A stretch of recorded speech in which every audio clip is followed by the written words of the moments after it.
Yeah, ha.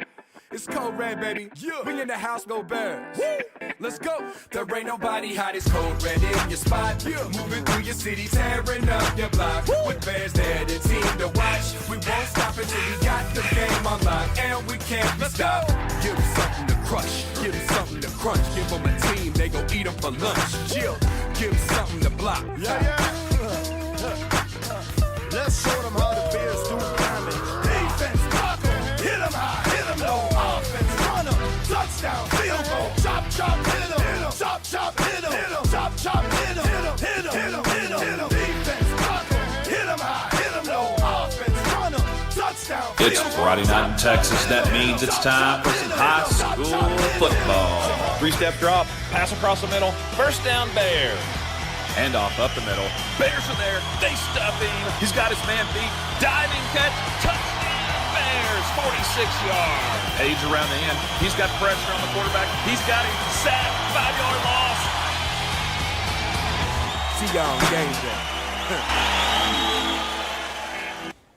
It's Friday night in Texas, and that means it's time for some high school football. Welcome to the Brewer Bear Network. I'm your host, Donnie Foster, joined, of course, by the great Fernando Fernie Molinar. He's a great color combinator. He's so colorful. When he was a kid, he had the 128 pack of crayons with the sharpener in the back. Kept it in the pouch. Keeping things sharp. Over here is the statistician, mathematician, Dr. Spreadsheet himself, Terrence Durham. He'll be on stats tonight, chiming in with lots of good things. Of course, tweaking the dials, turning the knobs, making us sound good is John the Sherpa Burka. He's taking us to new heights, doing great things, including putting us on the webcam. Guys, look at that's us. a good thing. Faces made for radio for everybody to see. That's why we're on radio. Well, listen, it's good to be back with y'all. I missed last week, but I enjoyed the podcast that you guys did last Friday night with the football game in the background. Y'all referred to it every once in a while. Good job. Hey, you know what? We were having a good time. Y'all did. You did an excellent job. I'm sorry for belling on you. I was sick last week, but this week we're at home as the Bears are taking on the Aledo Bearcats. And so, Fern, what are these guys going to have to do tonight to hang with this juggernaut of a powerhouse team? I tell you what, they're going to have to be absolute mistake-free. They're going to have to play their best game. Yeah. And that's a tall task to ask for a young team. I mean, we have 35 sophomores on varsity. Yeah. That's tough. It is, but, if you can eliminate mistakes, yeah, and then maybe try to capitalize on a few mistakes, it bodes well even against a great team. Well, I tell you, here's a game, the opportunity for you to grow. This team you're playing is at an elite level, and you are wherever you're at, you're trying to get to that level. Yeah. So you learn a lot on these games. Terrence, what's a key stat that the Bears really need to focus in on tonight to try to have some success? So I would say that one thing that they really need to eliminate is the 4 penalties that they had on offense. Mm-hmm. They were, penalties that were just penalties that you don't necessarily have to get, and drive killers. They're drive killers. That's right. They take the team off of the field. You have a running back who's got a high production numbers, and we were talking about this, 264 yards of production from last week, but we only scored 14 points. Yeah.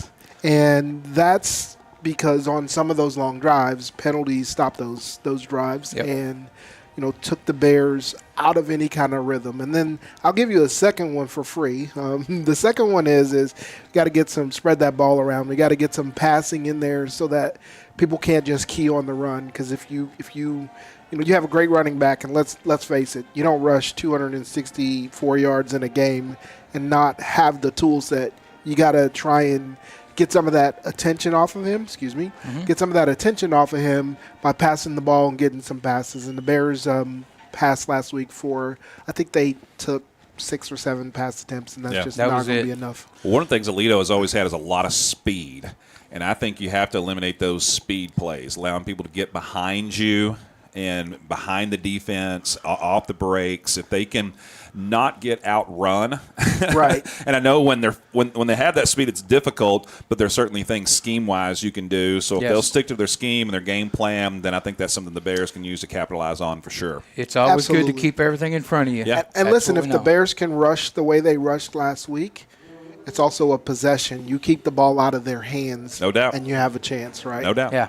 All right. Absolutely. All right. It's going to be a fun game. We'll be right back with the kickoff here in just a little bit. Thanks for joining us on the BBN. One of the best innovations in my lifetime is the emergence of rehab facilities to help us recover after surgeries and medical procedures. Baylor Rehab Facilities are right here in our area and can be found through a simple Google search. The fine staff at Baylor is always ready to help you recover and get back to enjoying life at the fullest. Thank you, Baylor, for being an awesome part of our community.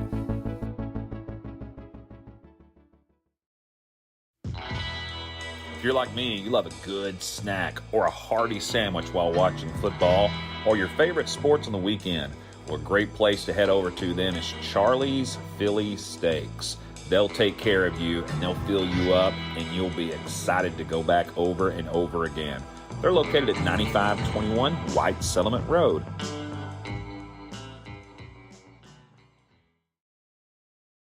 Something everyone appreciates is loyalty.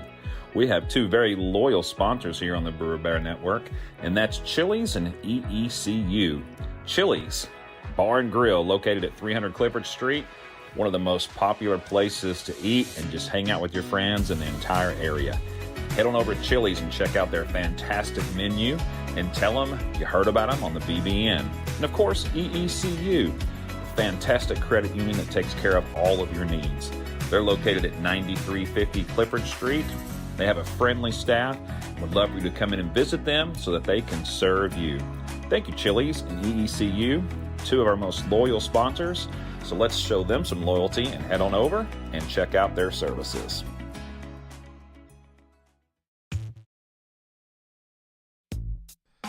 Terrence, now that we're getting older, I prefer to say we're getting wiser. hey, I like that. Anyway, now that we are wiser, what's a good option for delicious but healthy eating? It's got to be Jason's Deli.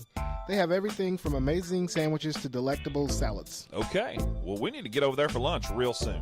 Let's do it. The closest location is at 6244 Camp Bowie Boulevard.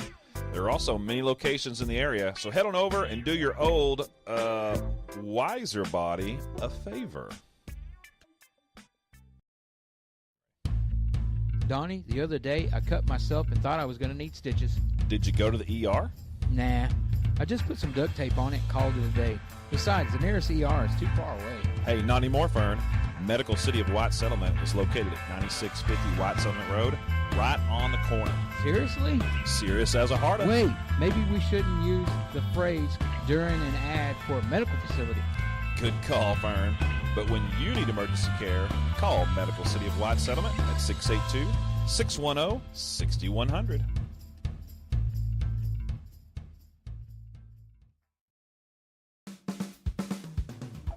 If your business or restaurant is in need of fresh produce, then you're going to want to visit premierproduce.com and learn about all the great services provided by Premier Produce. They're located at 8125 Western Hills Boulevard in Fort Worth. Check them out for all of your produce needs. Then one of our favorite sponsors here on the Brewer Bear Network is Jimmy John's. Jimmy John's has several locations nearby. Check out one of those the next time you're hungry for some delicious food. We want to thank Jimmy John's for providing so much food for us here at the stadium on a regular basis. Jimmy John's is the place to go.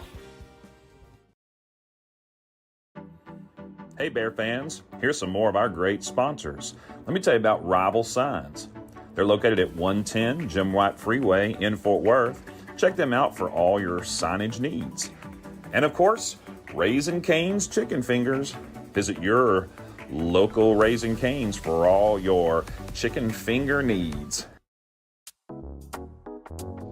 Hey, Terrence, you own your own home, right?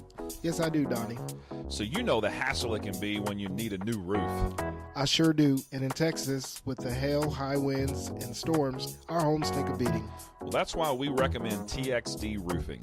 Texas Direct Roofing is located in Haltom City and has been in business since 2011. To schedule an inspection or install, head to txdroofing.com. Thanks, TXD Roofing, for all you do for our school.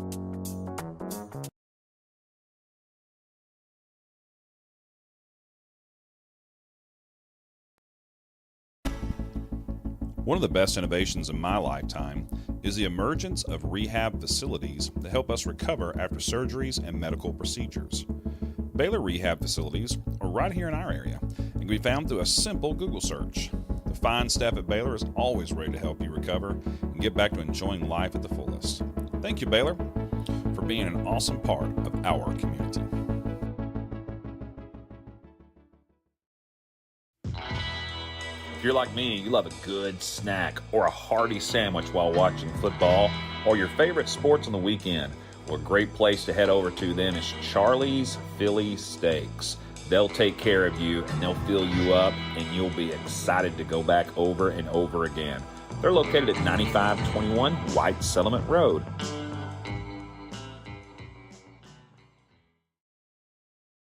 Something everyone appreciates is loyalty.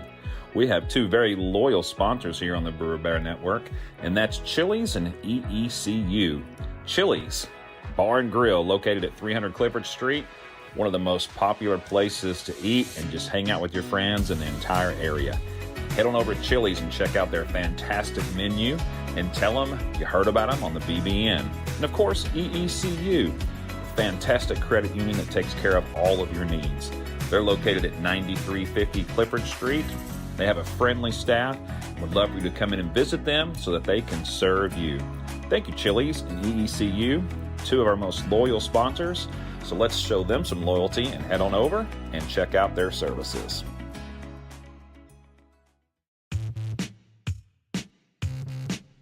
In most places, football season means it's fall and the weather is cooler. Yeah, not in Texas. Remember all those hot days on the playing field, Fern? I sure do, Donnie.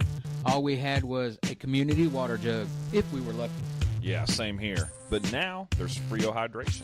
It specializes in keeping athletes cool and well hydrated in any situation. You can learn more about their services at FrioHydration.com. The products you want and the quality you deserve. Thanks, Frio Hydration.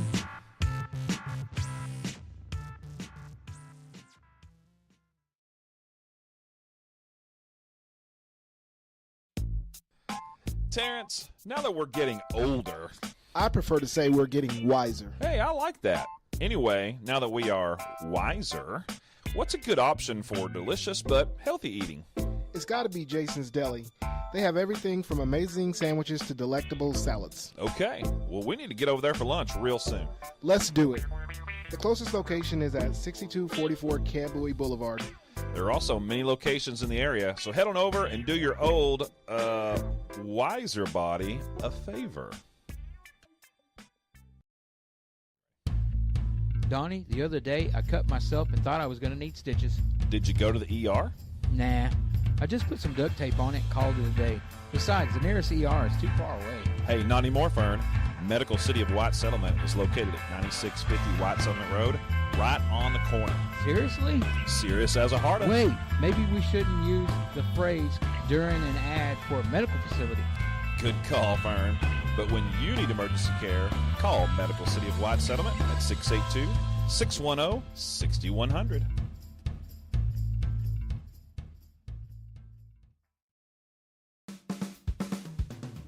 If your business or restaurant is in need of fresh produce, then you're going to want to visit premierproduce.com and learn about all the great services provided by Premier Produce. They're located at 8125 Western Hills Boulevard in Fort Worth.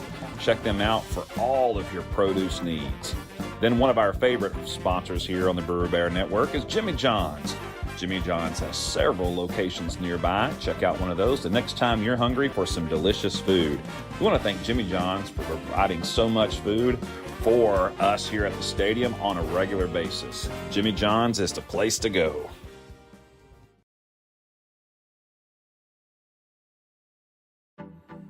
Hey Bear fans, here's some more of our great sponsors. Let me tell you about Rival Signs.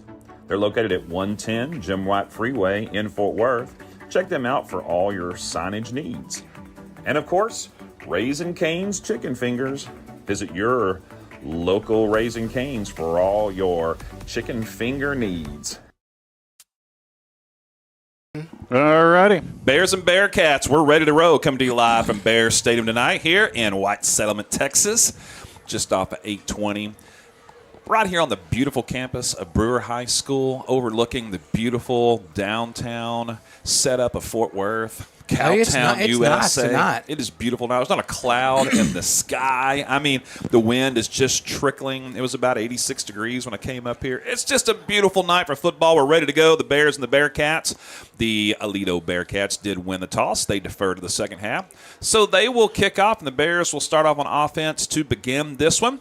As we mentioned, it's going to be a big challenge for the Bears tonight. Got a very elite team in here, but our captains tonight are number 3, Elijah Mandy, number 11, Lucas Galloway, number 13, Cameron Carr, and number 59, Jaron Montalvo. And the captains for the Bearcats are number 0, number 2, number 22, and number 5. Say, why don't we have numbers? Well, they did not provide a roster for anybody in the booth tonight. So we're going to do our best to round up some names and tell you who is playing for the Bearcats tonight. But we do have our Bears roster, and we'll keep you up to date on that. Kickoff coming here, a little bit of stack formation for the Bearcats. They do kick it down the middle of the field. It bounces past the deep man and into the end zone, so it'll be a touchback for the Bears. Yeah, it looked like number 25, Lucas Cantu, for the Bears trying to get that ball, but took a weird bounce, went right back out of the back of the end zone. Left-footed kicker, I believe that was. Yes. Kickoff man for the Bearcats. Yep. Number 47, we'll call him Charlie. I'm going to do my best to get do- you a number right here as I scroll down online. 47 is going to be Cole Crawford. Cole, that's what it sounds like. Looked like a Cole when he was Yeah, he kicking. looked like a Cole. Hey, you know what? You don't see lefties too much. All right, here we go. Bears set and ready to go. They kick off, or they start on the 25-yard line. Quick toss out to the left. Nice little gain up near the first down marker, and it's going to be a nice gain for the Bears. Yeah, it's a good job. They looked at number 13 on that reception, Cameron Carr for the Bears. Good pass by the sophomore quarterback, number 5 for your Bears. That's going to – I'm sorry, excuse me. Yeah, number 5, Lucas Davis. Not a great spot there as they only give him 8 yards, and so it'll be second down and 2. 3 wide receivers, 1 comes in motion, fakes a handoff there, goes up the middle with the give, and it's going to be a short gain, if anything, for the Bears. Yeah, I think he made it just back to the line of scrimmage on that. That's going to be number 8, Cameron Coleman on that carry. Cameron had him a big game last week. Yes, sir. Cameron rushed for 264 yards last week. That is a monster game for sure. All right, the Bears set. Third down and 2. Big play here early in the game. Trying to pick up an early first down and keep this drive alive. One man comes in motion. Handoff up the middle. Hit in the backfield and drop for a loss of 1. It's going to be 4th down. Yeah, it was tackle made by number 90 for the Bearcats, the nose tackle. So Lucas Davis and company unable to pick up the first down after that nice gain on first down. They picked up 8 yards, and then on the next 3 only went able to net a total of a -1 yard. So not much happening there on second and third down. Bears forced to punt. Deep man for the Bearcats would be in his own territory at about the 39-yard line. Snap is high but handled. There is a flag on the play. Low line drive kick. It'll be fielded at the 45. It will be returned. There's a seam down the left side.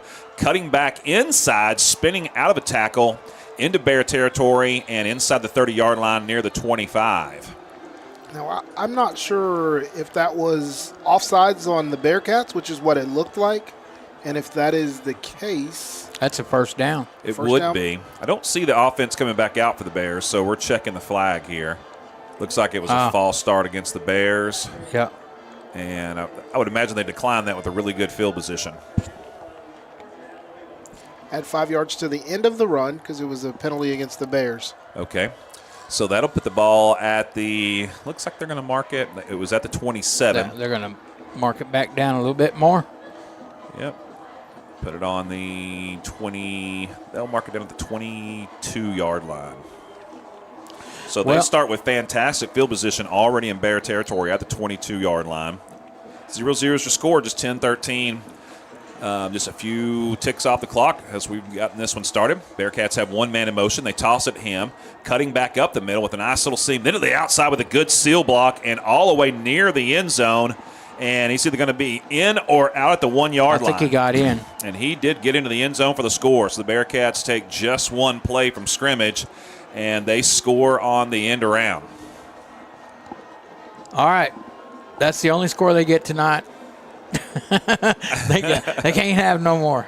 Well, that was a nice run that time. A great that was a seal good block play. over on the right side to just open up that lane, and was just able to get all the way down for the touchdown.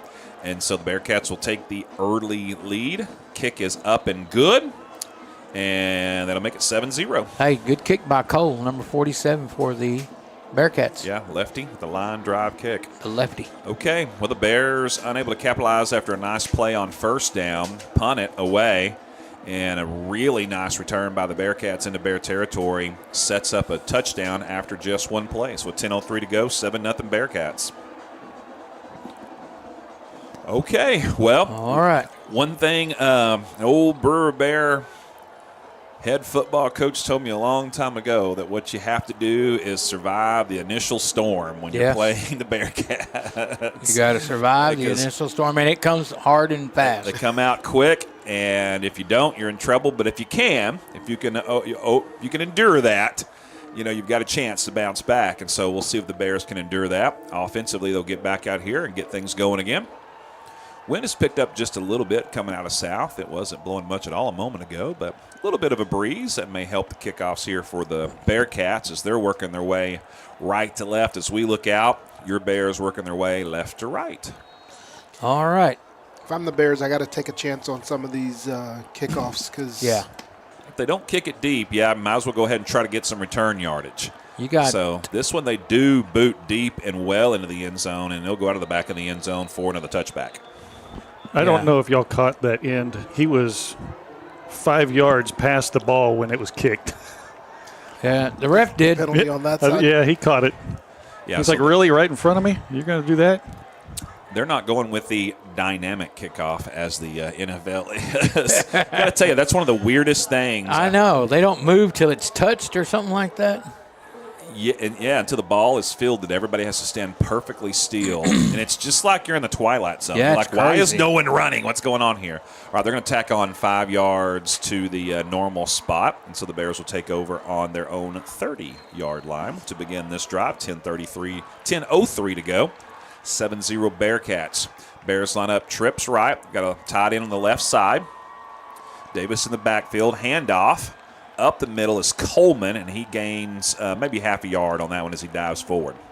Yeah, it's a good job by number 8 on that. He got a lineman out early on him, was able to cut past him and get that yard.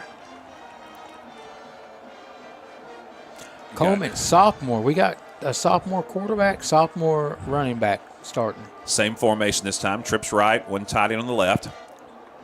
Davis, 3-step drop, in trouble. Tries to get it out to Coleman for he's hit, and he does get it loose, but it bounces in and it's incomplete. Yeah, he had pressure from the defensive end, number 35 for Aledo on that play. Yeah, number 35 was in his grill really quick there. 87 is your tight end in the game for the Bears. That's Brady Midler. And then at wide receiver, you've got numbers 12, 13, and 14, Kerrigan, Carr, and Roberts. And we'll take a look at that depth chart here in a moment for the Bears as far as their line goes and talk about that here in just a few moments. All right, here we go. 3rd down and long for the Bears. 3rd and about 9 to go. Handoff inside, hit quickly, and then dropped after I think he just got back to the line of scrimmage, so it's going to be 4th and long again for the Bears. Yeah, it looked like number 42 on that tackle for the Bearcats. Yeah. All right, so the Bears go another 3 and out here as the Aledo Bearcat defense proves to be pretty stout.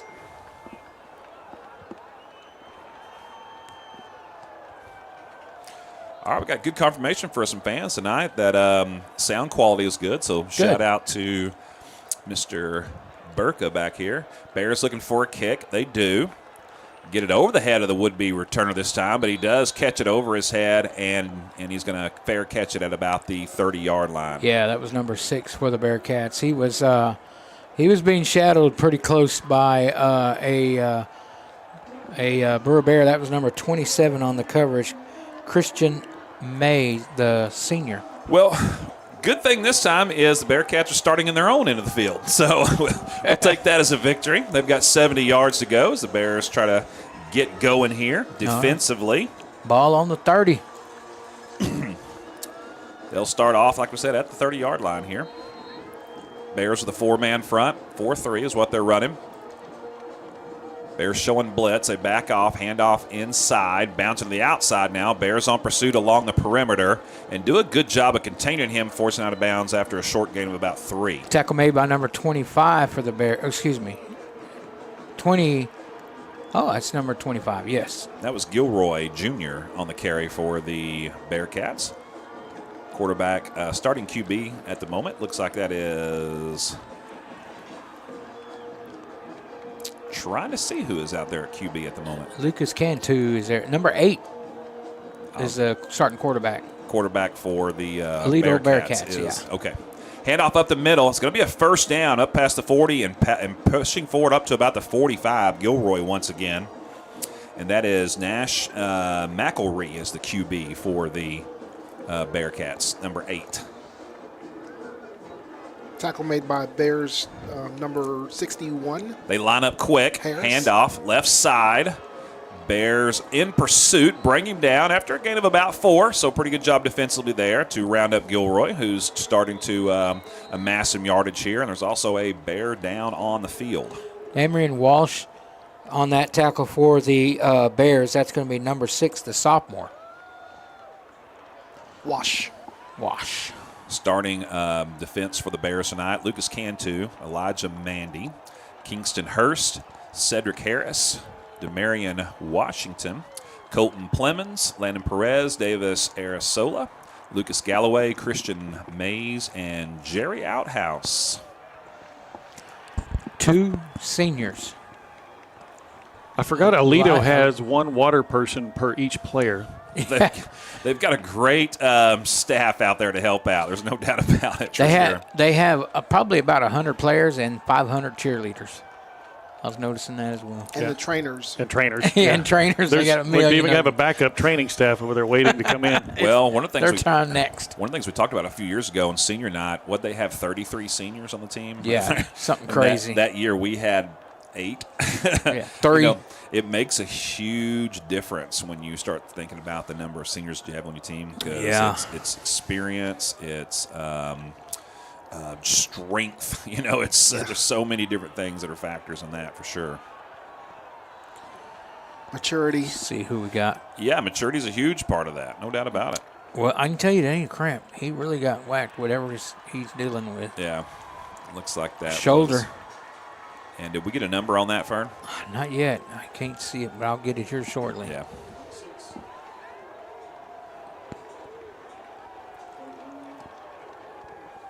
Yeah, we don't want to give a wrong number. We'll see here. Just can't tell for sure.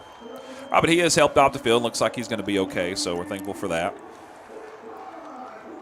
He's in good hands with Doc Tribble. Yeah, no doubt about that for sure. That's going to be number 30, I believe. All right, here we go. Bearcats, second down and about 6 to go.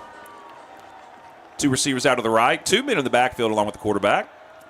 McElree, handoff up the middle to Gilroy. He gets up near midfield before he's brought down after a short gain. It's going to be 3rd and about 3. Tackle made by number 22 for your Bears. That's going to be Caleb Walker, the sophomore. All right, so it'd be nice to have a drive stop here for the Bears defensively. As the Bearcats will be right at midfield. They've got to get just past the Bears' 47-yard line. Bears will try to buckle down. Yeah, try to buckle down and make this stop. That would be great. 2 tight end set for the Bearcats. 1 man in the backfield, and now they call a timeout. Looks like they saw something they didn't like. That's Bearcats calling timeout, I believe. Yep. So I believe the play clock was running down on them. McElree and Gilroy will head over, get some direction from the sideline as they decide what to do. We'll try and get some confirmation on the injured player. Yes, we definitely will. I think just looking at it, I'm not sure because he's not out there now, but I think it's Landon Perez, number 38, because he was one of the starters. Starting lineup for the Bears tonight is on the line Jaron Montavo, Terrence Brown, Devin Moody, Charlie Sanders, Jake Hankins, and Brady Miller. Of course, your QB is Lucas Davis. Running back is Jordan Houston. You're going to have Cameron Coleman, Riandre Cox, and Jovan Sparkman. And tight end is going to be Brady Midler and Tristan Alexander. All right, Bearcats back out after the timeout. 3rd down and 3 to go. They'll line up in a little bit of a split formation in the backfield with two tailbacks on the other side of the quarterback. He'll hand it off to number 21, trying to cut up the middle. He's hit right at the first down marker, then powers forward for the yardage he needs, getting into Bear territory for the first down. It's a good job by running back. Look, 22 on the tackle. That's going to be for your Brewer Bears. Caleb Walker, the sophomore. Caden Winkfield was the carrier. He's got a little more girth to him. Looks like he's a short yardage guy, and he kind of checked into the game for that situation. He checks back out. Number 9 checks in. That's Waldron Byers in the backfield as well. 2 receiver set. Shotgun formation. Now firing deep. Good coverage over on the left side. A flag does come in late, but the nearest official to that did not throw that flag. Looked like it was pretty good coverage. We'll check the flag. Yeah, it looks like they are trying to flag number 25 for your Bears on a good coverage. Lucas too. Had really good coverage on there. Yeah, I thought Lucas was matching him, stride for stride. There's a little bit of contact as they're running, but that's pretty standard. Yeah, and he looked back. It's not like he never looked back either. Yeah. Still awaiting the official ruling. It's definitely going to be against the Bears, and it is pass interference. So that'll be 15 yards against the Bears and give the Bearcats an automatic first down and move them all the way up to the 29-yard line.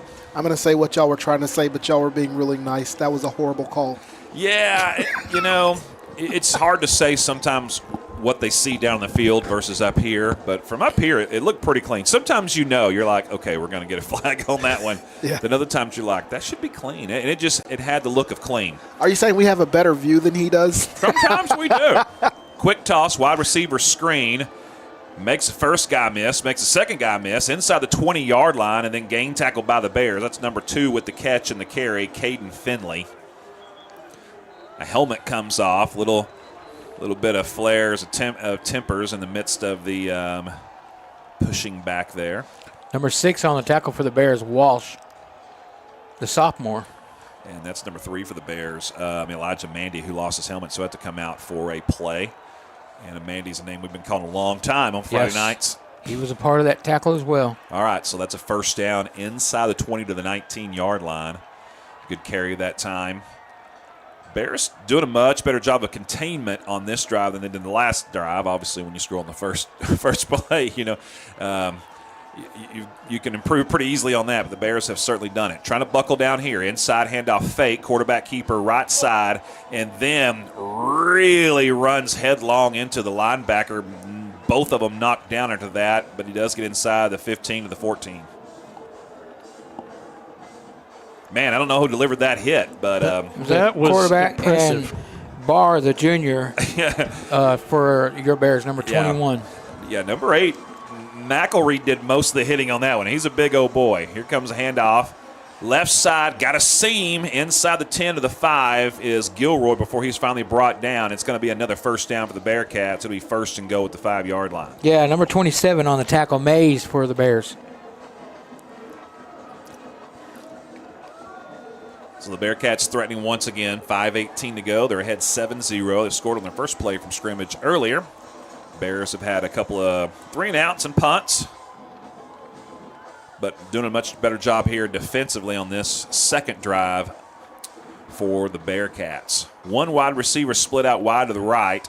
That's the quarterback's a little wildcat formation here. Gilroy takes the direct snap, and he's going to get in the end zone for the touchdown.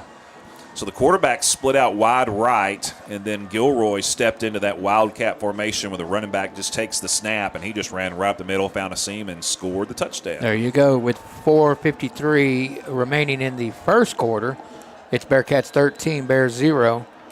Extra point attempt on its way. Coming up, left-footed kicker, number 47 for the Bearcats out there, Cole Crawford.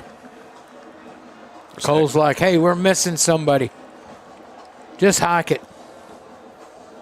Yeah, play clock is running down, so I guess there he is. Here he comes. Hey, oh, wait, I'm supposed to be there. I'll be there in a second. Not going to get in time, so they're just going to have to take the delay of game here. Penalty. Back it up 5 yards, and it'll, instead of an extra point, it'll be a short-range field goal. There you go. Normally kick from the 10, so an extra point is 20 yards in high school football. It's from the 15 now, so it's a 25-yarder. Makes it a little more difficult. And he's got plenty of leg for this. Yeah, he's kind of a line drive kicker. Snap is down, hold is good, kick is up, and it is also good. And that'll make it 14-0. All right, not only do they have one water person per each player, they also have 14 ball retrievers in the end zone waiting for that ball to come down after field goals. Thank you, John, for counting ball retrievers for us. Because I'd like to immerse everyone into the Hey, John, atmosphere here. I'm a little disappointed in you. There's 15 of them. There's one right over there. I missed that one. John will tell you right now, there's no way Fern counted, and if he had, he'd have got it wrong. I promise. He didn't take his You're shoes right. Take off. his shoes off. He has no idea. I haven't had my second cup of coffee, third cookie, and second bag of chips. And it's so not I'm because not he all can't there count. He just estimates. He's a good estimator. He counted to 10 and he said, "Hold these." That's it. that looks like 5 after that. He was looking at the wrong end zone. Yeah. It's like, that group over there. Yeah, that's how many it is. Wait a minute. That wasn't ball. I'm sorry. Those were water people. Those are the extra ones over there. It's if you have a lot of kids like I do, you go on road trips, you'd start picking up on things. And one of the things that everybody in my family has something kind of weird they do when we're including myself, when we're doing on a road trip. One of the things my wife loves to do is just look over at a cattle or horses and just guesstimate how many are out there. I'm like, there's no way you could know that. And she's like, no, I'm pretty sure there's 100 head of cattle out there. So, well, John, we thank you for not just guesstimating and counting all those, and let us know. All right, kicks goes out of the back of the end zone. Bears will take over at the 25. I'm going to say you can't prove she was ever wrong. I can't because I'm not counting and I don't care. But I always laugh that she does that. It's Donnie says to her, listen, things. You're wrong because when I was counting the cactus. I will count cars. I'll count the number of red cars that pass you or trucks that pass you, weird things like that, and I'll catch myself like, why am I doing this? What is wrong with me? Something to bide the time, right? Absolutely. Because when you're driving, it's frowned upon to play games on your phone when you're driving. Oh, is it? It is. Oh, okay. That's where I'm messing up at. And off inside for the Bears. Uh-oh. Coleman, he's got some room on the left side. Oh, shoestring tackle. He almost broke it around. He started right and then reverse field because there was no open lane over there. And I'm going to tell you right now. Just nearly got around the left end. If he gets around number, 19, he's gone. That was the same as last week. He just would be right there. One guy. Right at the moment. Yeah. 2 yards on the run. Maybe need to put some Velcro on his shoes so he's not getting a shoestring tackles, All right, a couple of yards on that one. 2nd down and 8. Bears on the H-back in the game. Lucas is going to throw. Davis caught. 1st down Bears up past the 35 to about the 37. So That's a nice little pitch and catch. Yeah, caught that was Jaden Kerrigan, number 12, the junior wide receiver for your Bears, thrown by the sophomore quarterback, Davis. They need to capitalize on that because that play has been there for them. I'm going to tell you what else is there. If they can hit that a few times, run that out and up. It'll be wide open. Yeah, the Bearcats are giving them a nice little cushion. Their cornerbacks are about 5 yards off. The slot defenders are about 6-7 yards off. So they've got some room. Handoff inside. Coleman, he's hit quick. Nowhere to go on this one. He may have lost a yard. 9 yards on that last reception. It's a good job by Coleman to actually get back to where he got. He lost a yard, but he had to avoid a defensive lineman 2 yards deep in his own backfield. And the Bearcats line, just looking at it, does not look huge. Well, here's the deal. They just swapped out all 4 of them, and they run 4 out and 4 in. Yeah, they're so fresh. They stay fresh. Yeah, they're very fresh and got a lot of depth and very strong up front for sure. Handoff once again to Coleman. Right side has some room. Trying to get to the outside. One man to beat to the 40, to the 45, and up near midfield before he's pushed out of bounds. That's going to be a 1st down Bears. Nice job by Coleman getting outside and showing that speed. 13 yards on the run. 13 yards for that young man, sophomore. I'll tell you what, kudos to number 7 for the Bearcats, though, because he absolutely saved a touchdown. That's Adrian Fuller. That's number 2 touchdown saved. It is. It is. On Coleman, both of them. All right. Bears up near midfield, had the ball at the 49-yard line. 3 wide receivers set once again. 1 H-back,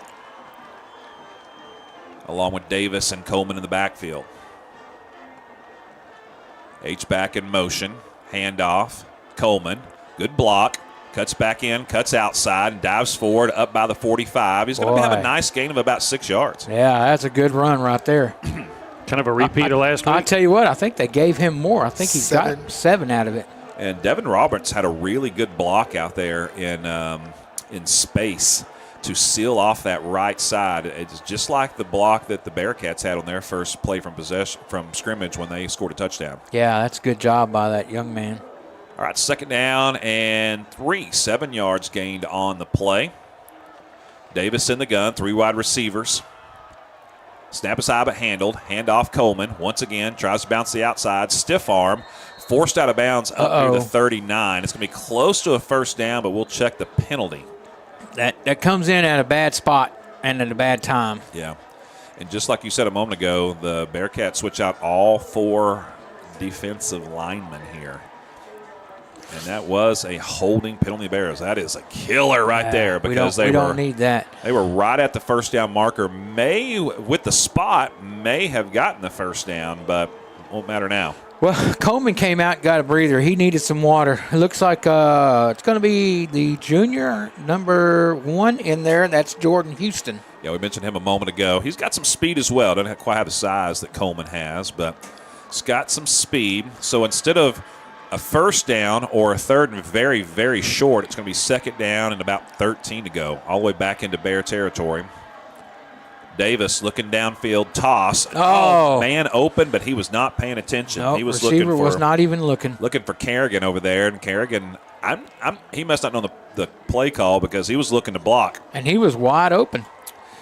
He was, and Davis threw it outside, and he just kind of rolled inside. If he'd have cut either way, he had some open field in front of him.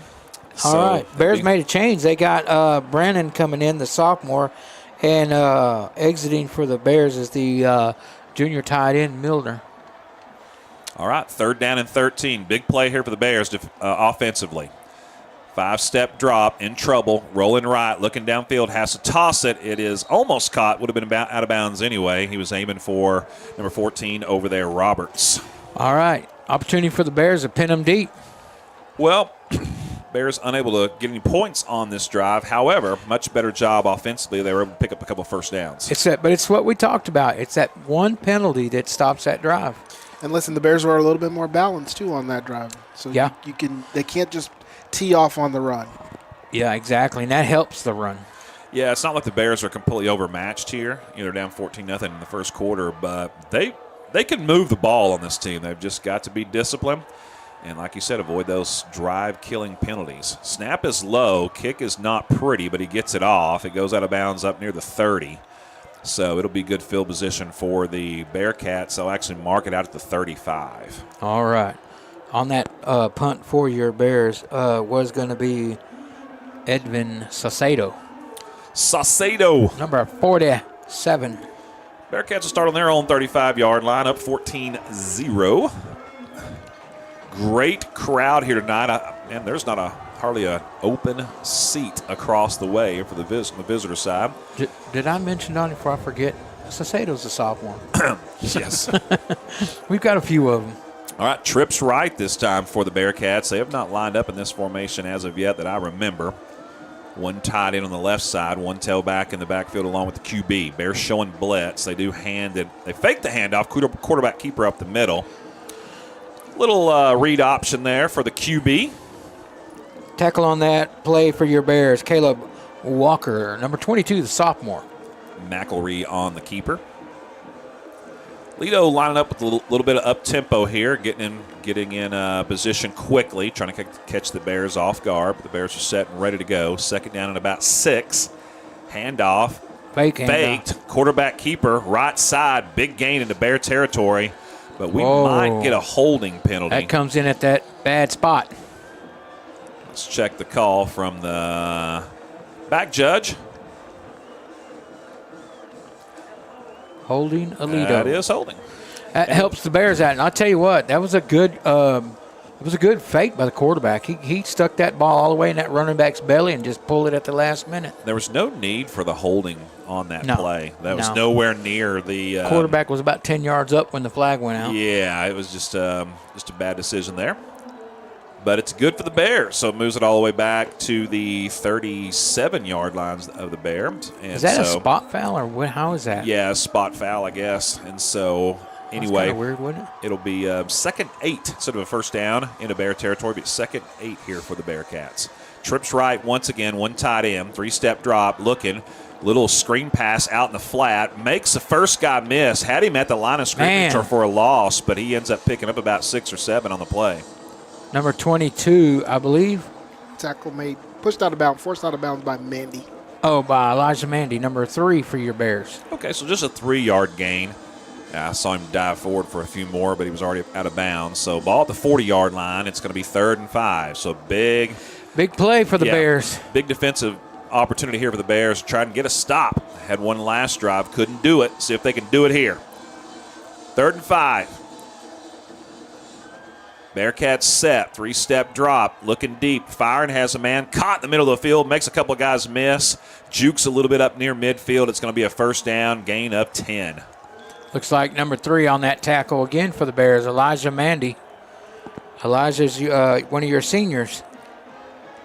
Yeah, and Mandy having to come out again with a helmet issue, so get him a new chin strap. Tighten it down. They needed 5, got 10, ball right at midfield. First down, Bearcats. Handoff, right side, and powering forward, making 2 or 3 guys miss, just jumping out of some would-be arm tackles. Gets all the way down to the 35-yard line. That's a 15-yard gain. And number 21, Malachi Barr, the junior for the Bears on that tackle. That's Winkfield, the carrier for the Bearcats. Said he had a little more girth than Gilroy, the starting tailback, kind of a short yardage guy. And, he showed his strength there. He just pulled right out of a couple of arm tackles. Yeah, he's wanting it. When man comes in motion, they toss it to him, left in, now cuts back in. Bears hit him, but he breaks a tackle, gets inside the 30 to about the 28. Looks like tackle made by number 6 for your Bears, and that's going to be Walsh, again, the sophomore. 7-yard gain that time for the Bearcats. 2nd and 3 to go. Also on that tackle is number 11, Lucas Galloway. And Lucas Galloway, number 11. And that's going to be the quarter. All right, so after 1, it is 14-0, Bearcats on top. We'll take a quick break. Attention football fanatics. Don't miss out on the opportunity to be a part of Texas football history, where dreams are realized, legends are born, and where unforgettable moments unfold before your very eyes. Mark your calendars for the UIL State Football Championships, December 18th to 21st at AT&T Stadium in Arlington, Texas, where the best teams from 6-man to 6A leave it all on the field in the hopes of being named champion. For the latest updates and ticket information, head over to uiltexas.org/football. Start of the second quarter, 14-0 Bearcats on top. Bears on defense, defending the south end zone at the moment. The Bearcats with the ball at the Bears' 28-yard line. It'll be 2nd down and a long 2 to go, about 3, in fact. Big shout out to everybody that helps make Friday nights possible. We talked about all the trainers for the Bearcats, but the Bears have a great training staff as well. People everywhere doing a lot of different things to make Friday nights happen. Here comes the handoff, and the Bears are there. Ball is loose, and I think the Bears have it. And it looks like number 4 on the recovery for the Bears. I'm not sure who made the tackle. I think it was 17. Yes, it was number 17. That was Kingston Hurst, I think, who knocked the ball loose. And that was number 1 on the carry for the Bearcats, Gilroy Jr. And he just kind of looked lost out there. He was looking for a seam. Yeah. Couldn't find it. Bears actually strung it out good. Yeah. It's a good job by Hurst, the junior linebacker for the Bears. And great job by the sophomore. That's going to be Jerry Outhouse. Jerry Outhouse. The sophomore for the Bears. Great job, Jerry. All right. So the Bears will take over on their own 26-yard line. So they get the first takeaway of the game. 3 wide receivers set, 1 H-back. Snap aside but handle. Hand off to Coleman. Off right side and short gain about a half yard. It was number 22 on the tackle for the Bearcats. They ran a stunt on the backside, and Coleman actually made the right cut. If they would have got that backside block on number 22, the linebacker, he would have been gone for a few more yards. Kerrigan, Carr, and Roberts still your receivers in the ball game for the Bears, as well as Brady Midler, the tight end. We talked about this last week, Donnie. What I love about Coleman is he makes 1 or 2 cuts, and then he's north and south. Quick toss, right side, caught, nowhere to go, makes a guy miss, reverses field, now going backwards, now looking to reverse field across the other side, has a good seam of block, and he could be gone. He's at the 40, he's at the 50, at the 30, the 20. He's going to stroll in for the touchdown for the Bears. There is some laundry on the field. We'll check that. But a great job that time for the Bears as they were able to get out of a bad situation, reverse field. Got a good check block over on this left side, but we will check the flag. Boy, that was a great run. Hate for that young man to lose it. 73 yards on the pass. Wow. All right, we'll check the flag. Everybody's coming back, so it does look like it's going to be against the Bears. Hey, Bears know they get some good blocks. They can get out. And that was Carr on the catch, wasn't it? Yeah, number 13, Yeah. Cameron Carr. Just did a great job over there. He had nowhere to go over on the right side, and it is a hold against the Bears, so it'll be a spot foul. It's blindside block. Oh, is that what they called? They called a blindside block. Listen, that was that was a great block over here, but I did not see that as a blindside block. They called a blindside block on, I believe it was number 87, who had a great block, and it wasn't blindside. It sealed off this whole side. Yeah. I mean, just because you hit a guy good, you can't automatically call that. And that flag was way too far away from where the block took place to call that, in my opinion. That's ridiculous. Because none of the officials on this side close through that flag. And so got a question that was just, with his eyeballs, he said, yeah, that's got to be a blindside block. But I don't think that it was. No, I don't think it was at all. All right, second long, handoff. Cameron up the middle. Coleman up the middle, excuse me. Yeah, it is Cameron Coleman. Cameron Coleman. 4 yards on the run. Good job by that young man making that cut and going right up field. I like that. You did. I was just going to say the flag guy has us at first down. It should be third. Yeah, I've lost track of what down it is after the touchdown. So, yeah, and I do believe that is right. 3rd down and 13 to go for the Bears. Deep in their own territory, ball at the 23.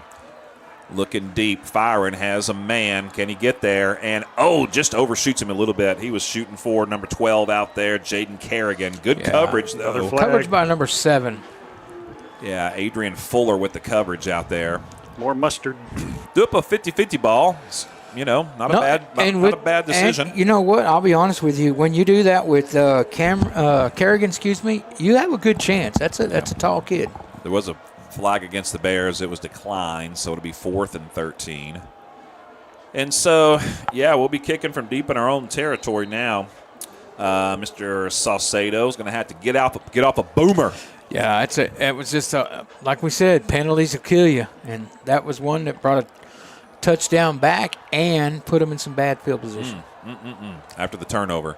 All right, Saucedo back deep, and he likes to run up towards the line of scrimmage. This time he doesn't. He just gets it off. Nice high kick. Fair catch called at about the 47 of the Bears for the Bearcats. That was Lamel Swanson on the fair catch. All right, touchdown called back. That would have been a good one to have right there. Would have put the Bears within 7 after the turnover. Did you say that still was 14-0? And did you say the receiver on that was Carr, number 13? Yes. On the touchdown? Yeah, yes. that was Cameron Carr. Yes, number 13. All right, Bearcats will take over at the 40. Their own 47-yard line. Second possession here of the second quarter. Handoff inside. That's Gilroy. Makes 2 guys miss. and then barrels forward with 3 other guys and picks up 11 on that run.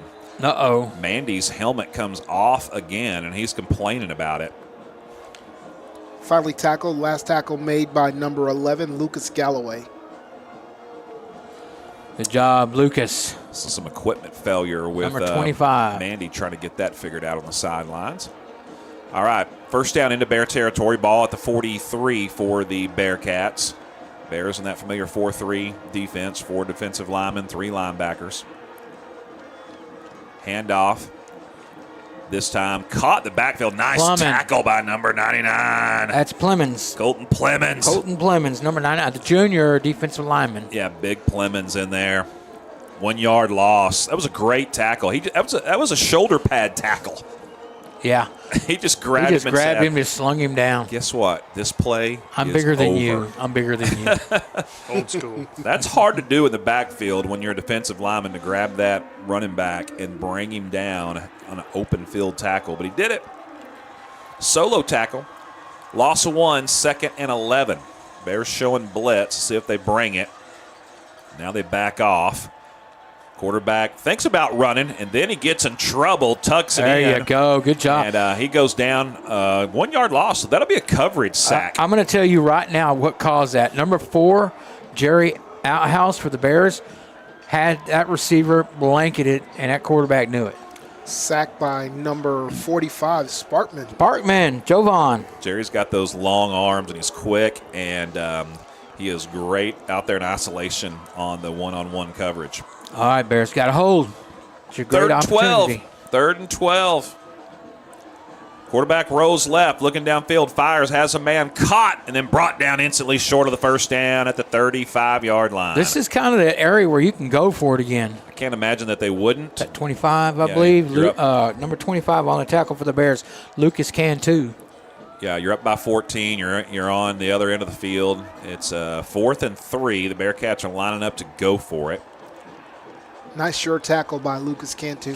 Yeah, one of 2 seniors, I believe, that starts defensively. And Mandy. Nash McElry, the QB. And now I think the Bearcats are going to call a timeout and talk this one over.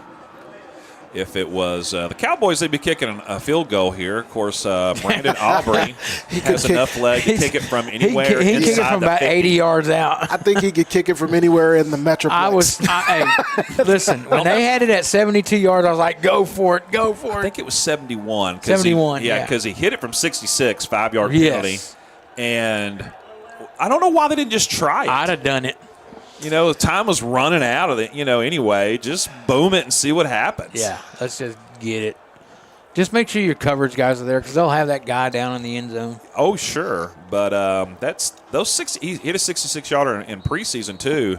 But he was clearing it by 4 or 5 yards. But if you're kicking a 71-yard field goal and you miss it, you're giving up a lot of field position. But they didn't have no time. Yeah, time was going to be. Yeah, it was fixing Was it the end of the quarter? Yeah, it was at the end of the half. End of the half. Yeah, it was the end of the half. I agree with you then. I don't know what. Yeah, absolutely. If it's in the midst of a game, Now, but again, Aubrey wanted that too.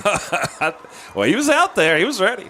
All right, here we go. 4th and 3. Bears are lining up, trying to get a big stop right here. They got the turnover on the last series of downs for the Bearcats. Trying to get a stop here. Handoff. Quarterback. No, he's not going to get it. He's about a nice job, 2 yards Bears. short. They line up in that Wildcat formation once again. Snapped it right to Gilroy. Yes. Did not pick it up. Number 61, I believe, on that tackle, and 34. 61 for your Bears. That's going to be Harris, the sophomore. And 34 is David Arizola, the senior. Three seniors on that. And number 17, Kingston. Hurst. All right, Bears on their own 34-yard line with the ball, down by 14. Had a touchdown call back on their last drive, so let's see if they can capitalize, put some points on the board, and get back in this one. 7:45 to go. Snap is high, hand it off, little misdirection, handoff play, design play. Going to be Houston, I believe. Yeah. For the Bears, number 1 on that carry, the junior. Lined up on the left side of the quarterback and then took the handoff and immediately went to the right side, trying to confuse the defense a little bit. And it worked for a couple of yards. Nice gain on first down. Nothing wrong with that. 2nd and 8. Yeah, it'd be good to get a score here. Bears going to get a score here, run that clock down. Makes it still close. Late in the second quarter, such a key spot in the game. Quick toss outside, almost caught, but dropped out there by number 13. That's Carr. Yes, and if he'd have caught it, that would have been negative yards, I believe. Probably would have lost yardage on that one. That was good blanket coverage. Also checking in the game is Clyde Love, number 2 for the Bears, at wide receiver.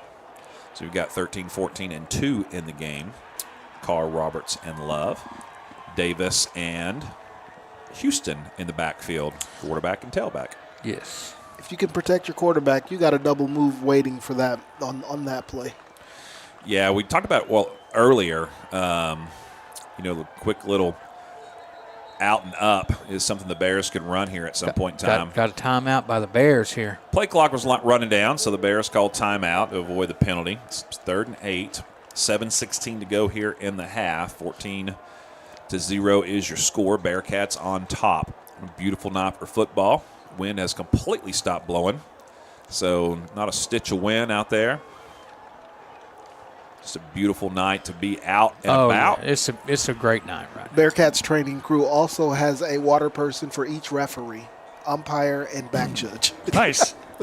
That's key at home. You want them to just feel good. They have water people for their water people. It may not affect any of the calls, but it doesn't hurt. Yeah, it doesn't hurt. Right? Keep It doesn't them hurt to make hydrated. them feel good about being here. What's the key stat so far, Terrence? Turnovers. All right.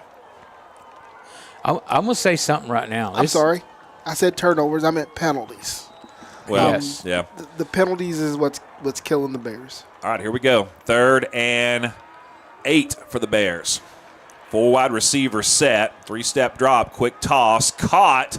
Trying to get upfield is Roberts, but he's not going to do it. He's going to be a couple yards short of the first down. Yeah, it was a good job by Roberts. Roberts a sophomore as well for the Bears. Yeah, so 4th and 2 coming up. The Bears thinking about going for it here, but now they changed their mind, and I think that's a good decision. I say we fake it and go for it. And this between the 40s is where you see it. Yep. We're between the 40s, bought the 42 of the Bears, and it's not unheard of here. But the Bears would have to have something that they saw on film that they feel like they can definitely pull off. But you got Saucedo back to punt, which is probably the safe thing to do. All right, they do line up like they're going to go for it, but then they don't. And then they line great drive punt. kick. Nice kick. Moves him all the way back to the 20. Makes the first guy miss. Makes the second guy miss. Now down the left side looking for a seam. He's got it, but forced out of bounds at the 45. So nice return that time. 25 yards for number 6, Swanson for the Bearcats. Tackled by number 6 for the Bears, Wash, excuse me. Fern is practicing his Cajun where he throws an R in words that don't need. I was thinking about wait till I get a Spanish name. You'll be right at home there. No, I'll mess it Absolutely up. not. He will That's not. the ones I'll he mess always it misses. I'll mess it up. He will barely definitely be pronounce on Molinar. the road on that one. Hey, what are we going to see from Aledo? They going to try and hit one? I wouldn't be surprised they don't take a shot That's deep. what I was thinking too. They've been pretty conservative here in this game, in my opinion. 6:59 to go. They've got the ball at their own 45-yard line. One man comes in motion. They toss it to him. Trying to get on the left side. Boy, great block was shed out there by number 11 for the Bears, Galloway, but he couldn't make the tackle. He breaks free for 7, does the tailback. Tackle made by number 4 for the Bears. That's a good tackle by Outhouse. Yeah, Callaway had him in the backfield, but couldn't do it. Quarterback keeper, left side, he's got some room down the right side now, and finally just steps out of bounds before he's hit at the 34 of the Bears. Run out of bounds. Closest Bear to him was number 10 for your Bears. That's Xavier Molinar Henderson, the junior. Long gain that time for QB Nash McElree for the Bearcats. They'll line up this time with trips left. The Bearcats are definitely in the driver's seat, Donnie. I noticed after that quick score, they did seem like they just took their feet off the gas and just kind of letting the game flow. Yeah, a little bit conservative here. Trips left, though, this time. They do hand off, right side. Nice seam on a block on that side. And down the sidelines, he's going to have to fight. Oh, he makes a guy miss at the 5-yard line and steps into the end zone for the touchdown. So that was number 6 out there, Demarion Wash, who was unable to make the tackle at the 5-yard line. So nice carrying and into the end zone for the Bearcats. Yeah, it looked like that whole outside, they just collapsed in, and running back was able to get outside and just go. Yeah, 34 yards on the Bearcat touchdown. 34-yard run. Number 21 that time, so nice carry. All right, here comes point after attempt, and they go for 2 here on the fake, and they're going to get in and score. Snapped it to the holder. He tossed it up to one man who came in motion, and he was able to just trot into the end zone almost untouched. So it makes it 22-0. It's a good play. And so much for conservative. Well, I think that's just one of those things.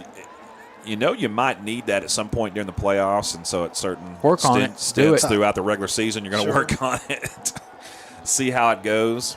And if it comes down to the tiebreaker, that might be the difference. Never know.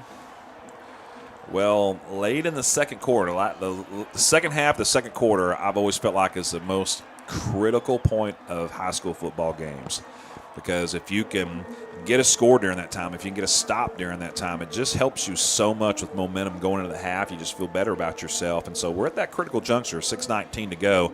The Bears, if they can get a score here and a stop, it would bode really well for them in the second half.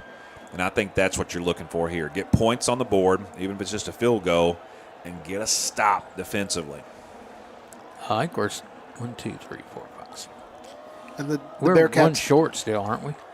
Yeah, okay, here he comes. Bearcats deferred the initial kickoff, so they'll get the ball after the half. Exactly, and that's what I'm talking about. If you got to play well the last half of the second quarter. It's just so key. All right, here comes the kick for the Bearcats. It's going to be deep. Looks like the Bears will let it go into the end zone, and they'll come out to the 25-yard line.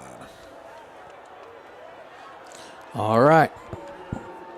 That looked like number 25 back there, Lucas Cantu, just decided let's get it going out of the end zone again.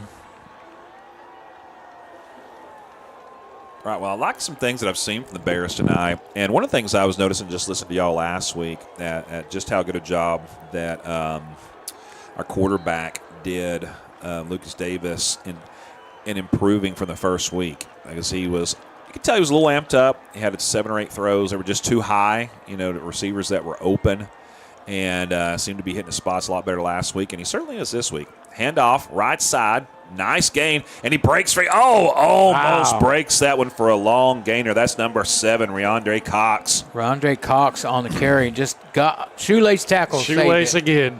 Those darn stop wearing shoelaces. We have got to go to Velcro. That's all I'm saying. Sketch your slip-ons. you remember back in the old days they had the rip-away jerseys? Can we have a rip-away shoe? Or we need that. Tear-away shoes. Shoelace. Just running down the field in your socks. 12 yards on the run. First down, Bears. 3-step drop.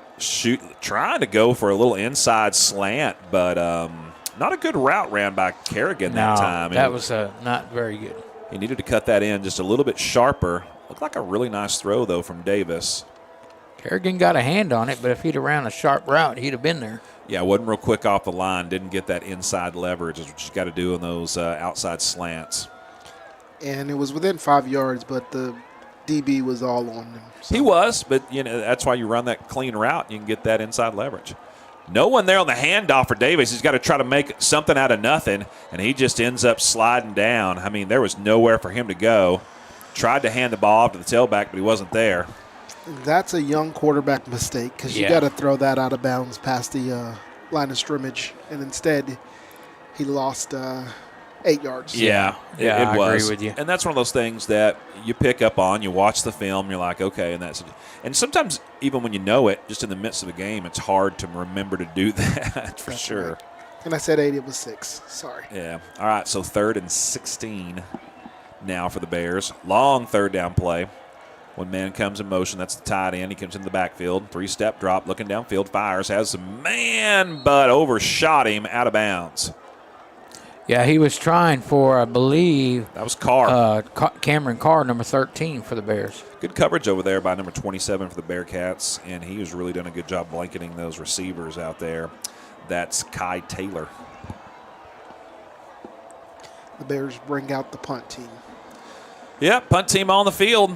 So they only run off about a minute and 17 seconds, and that's what we're talking about here. Second half of the second quarter, so key. So to talk about what you were talking about with Lucas last week, Lucas Davis, the quarterback for the Bears, he threw 5 passes. Good punt. Let's talk about it after this. Makes one guy miss down the right side. It's going to be a nice turn for the Bearcats. Makes another guy miss. Runs into his old man to the 22-yard line, but it's going to be a really good return for the Bearcats. Number 22 on the tackle for the Bears there. That was Caleb Walker, the sophomore. And number 45, Jovan Sparkman. And number 45, Sparkman. Finish that thought, Terrence. Yes, sir. Sorry. So spreadsheets are calling. Sorry. So he threw 5 passes last week. He had 1 pass for 0 yards. But then the other passes all were big gains. He had an 11-yard, 19-yard, 21-yard, and a 63-yard pass last week. And that's all they threw. So that's it. He was pretty accurate last week. He had a good game. And to his credit, he really didn't have to throw. They were running the ball like crazy on it, Dallas. First down for the Bearcats. Inside Bear territory deep, the 22-yard line. Quarterback keeper. And he gets past everybody, and he's going to get into the end zone for a touchdown. That's number 12 who lined up in the backfield. Lincoln Tubbs, just listed as quarterback, wide receiver, and athlete. Yeah. Shows his athletic ability there. Kind of did like a little wildcat there. Yep, number 12 with a 22-yard run. Going to make it 28 point after attempt coming up. And what did we say? Bears needed to at least put together a good drive, try to get some points, and then get a stop, but went just the opposite here. Kick is up, and it does look like it is good, so it'll be 29-0 for the Bears. 29-0. That's and not good, but hey, this is where you learn. We've seen it so many times in that second half of the second quarter. That's when so many ball games are won and lost. Yep. Or get away from you. You know, it really is. And this one's got away from them here early, 29-0. So Bears really got to come out here and try to put something together. Nothing else, just run some time off the clock. Who's number 90 for them? Number 90 for the Bearcats is going to be Tyman Meeks. Sophomore defensive tackle. He's been on the move, that young man. He's been active. Very good. And I will say this about Lucas Davis. You could tell week 1 against the Rough Riders that he had really good mechanics. All right, really good mechanics. I loved his footwork. I loved how he was squaring his shoulders. I loved how he was releasing the balls, nice tight spiral. It was just amped up. He was throwing the ball high, and that's what happens when your emotions and your adrenaline is on overload. Yep. And but everything else looked really, really good. Obviously, last week he had some good throws, and tonight I think he's had some good throws, but hasn't had some good routes ran for sure. All the Bearcats kick it deep and into the end zone. It'll go out of the back, and it'll be a touchback. Yeah. 4:43 to go in the first half.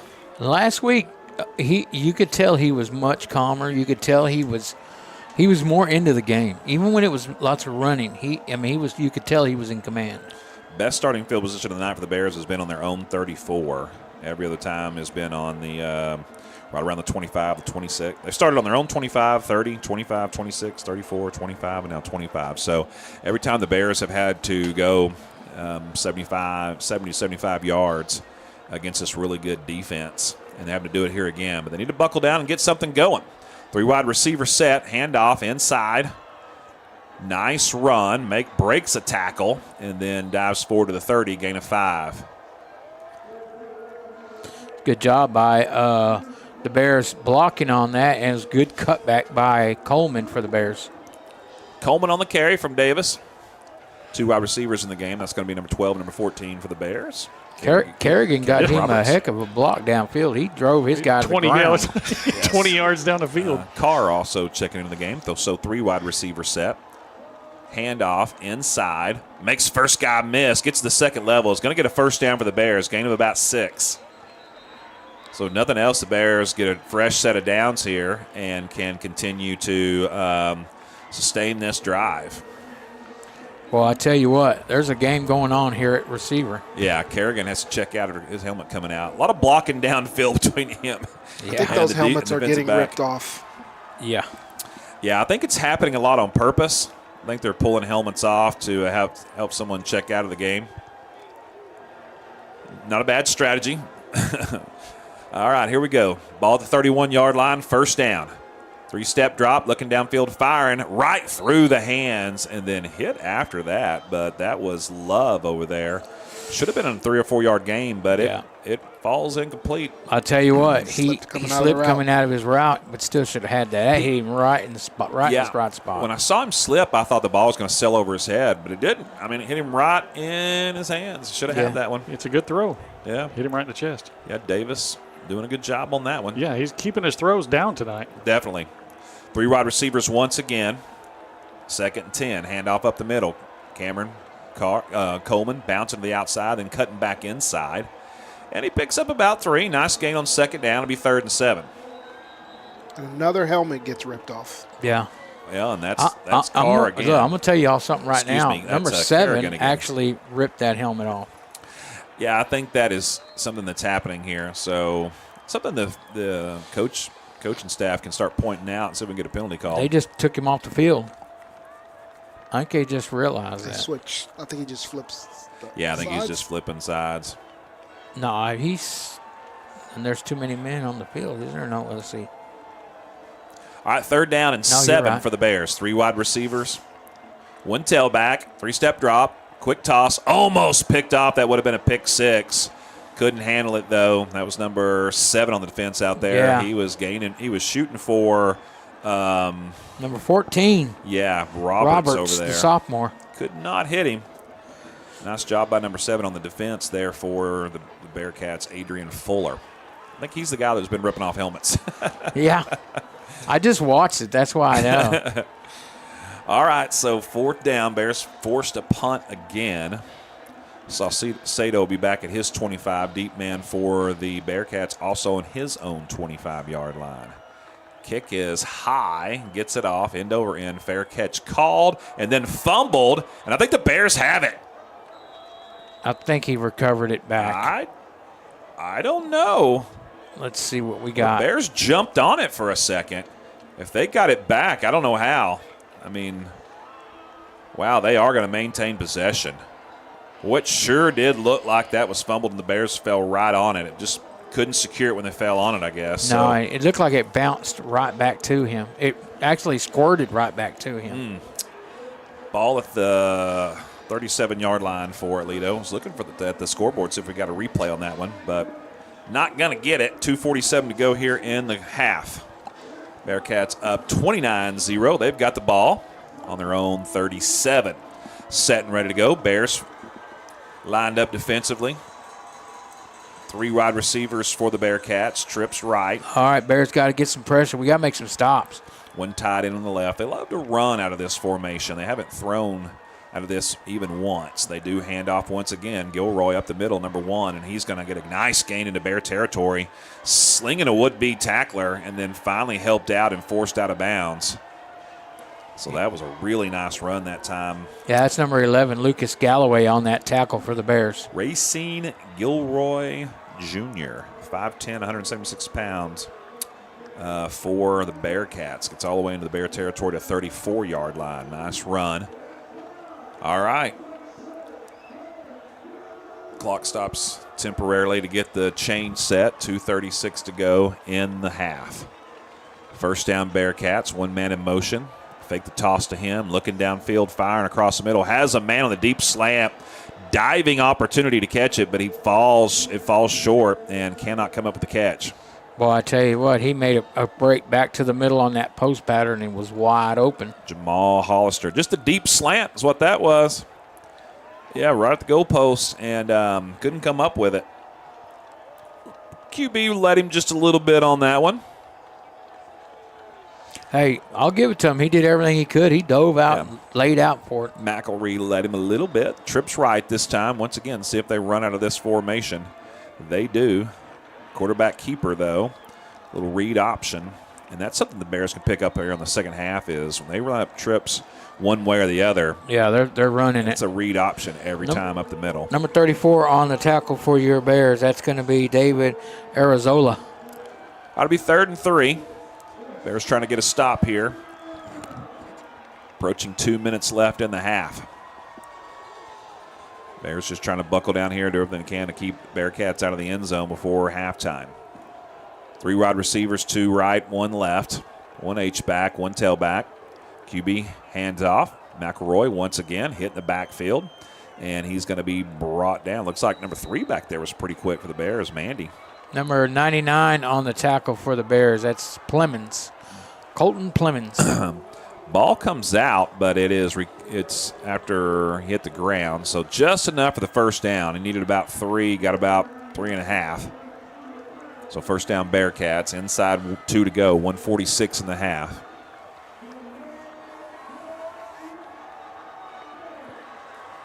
Three receivers this time, once again. Bears with 4 linemen on the line of scrimmage. They're showing blitz. Here they come. Bearcats pick it up, firing in the end zone. Had a man, but overthrew him. Looked like he was looking for number 2 deep for the Bearcats. He was looking for Finley. Couldn't find him. No, Finley was breaking. He was breaking free, but that ball was thrown way far away. Looked like number, I believe, 27 on the coverage for your Bears. And good call that time on the blitz because that rush, McElree's throw, about a half second, and that's what led it too long. Yeah. So great job that time on the play call by the defensive coaching staff of the Bears. 2nd and 10. 3-step drop, looking downfield, firing up the middle.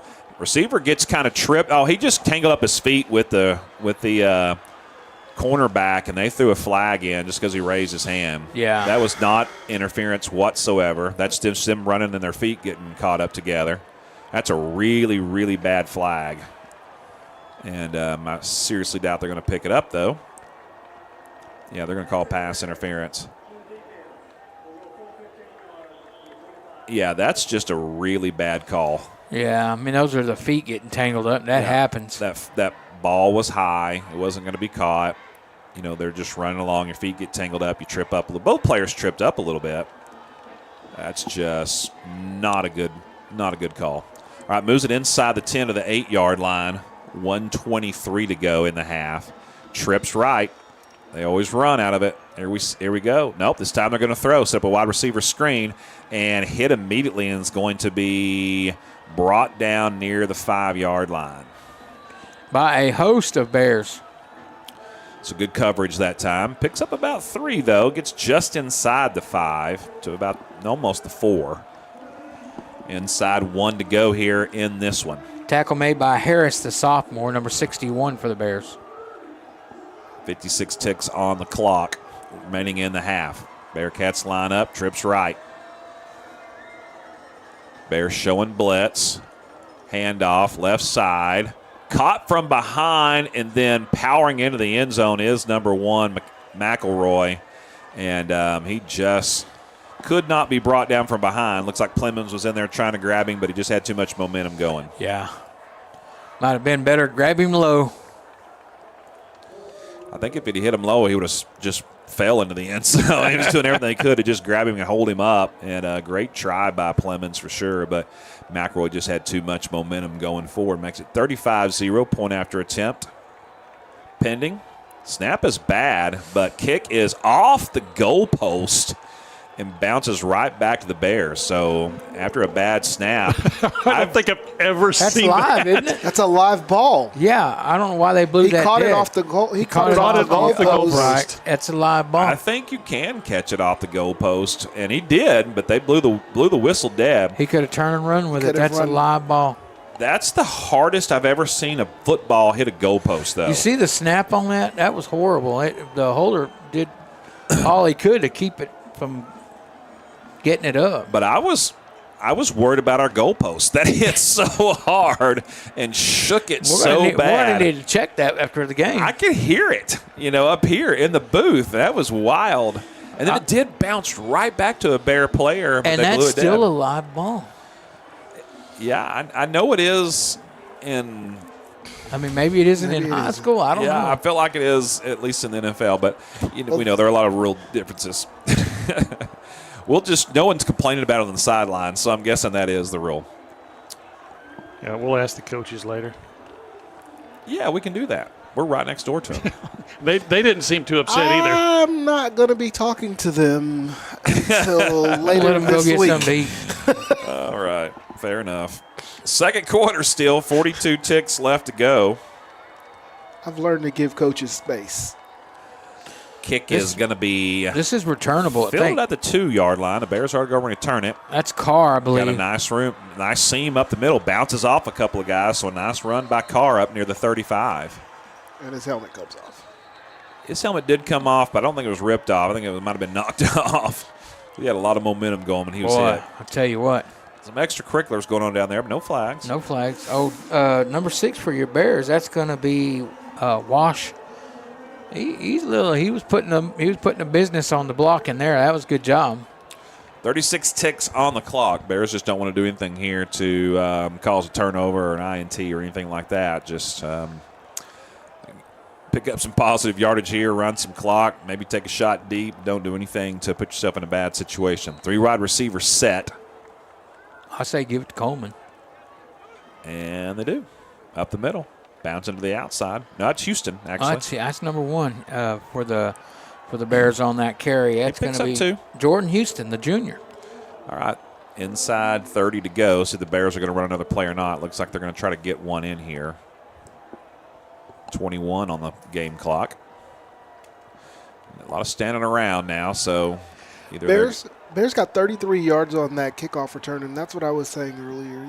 You got to try and take your chances with this team. You're going to have to put that ball in play. You got some dynamic players. Faking the handoff, firing downfield, has a man, falls incomplete with 1 second left to go. They did not stop the clock after the ball hit the field. And that's going to do it for the half.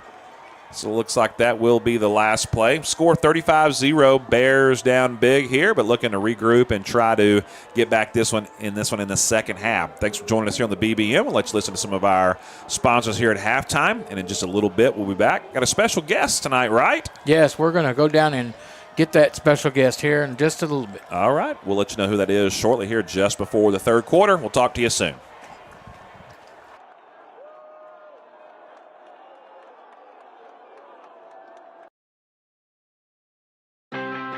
We are the NFHS. That stands for the National Federation of State High School Associations. But really, what we stand for, together with the UIL, are the 825,000 high school sports and performing arts students in Texas. And so, we stand. We stand for the runners, debate team members, and basketball players.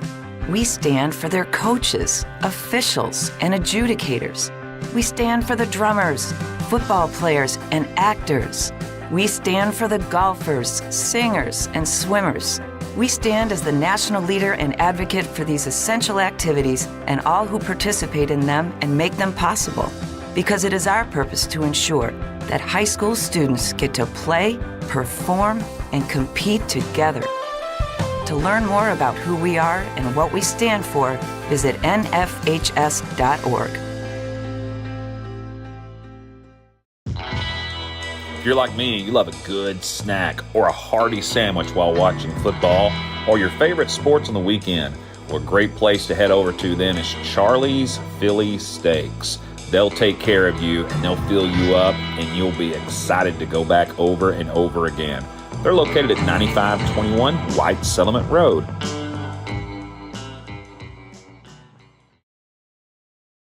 What's the biggest myth about interscholastic performing arts? That you have to be the most talented or experienced to participate. The truth is, anyone can be a part of their school's performing arts. There are countless opportunities for students to participate, from theater, choir, and band to speech and debate. The bottom line, If you want to perform, there's a place for you. This message presented by the NFHS and the UIL.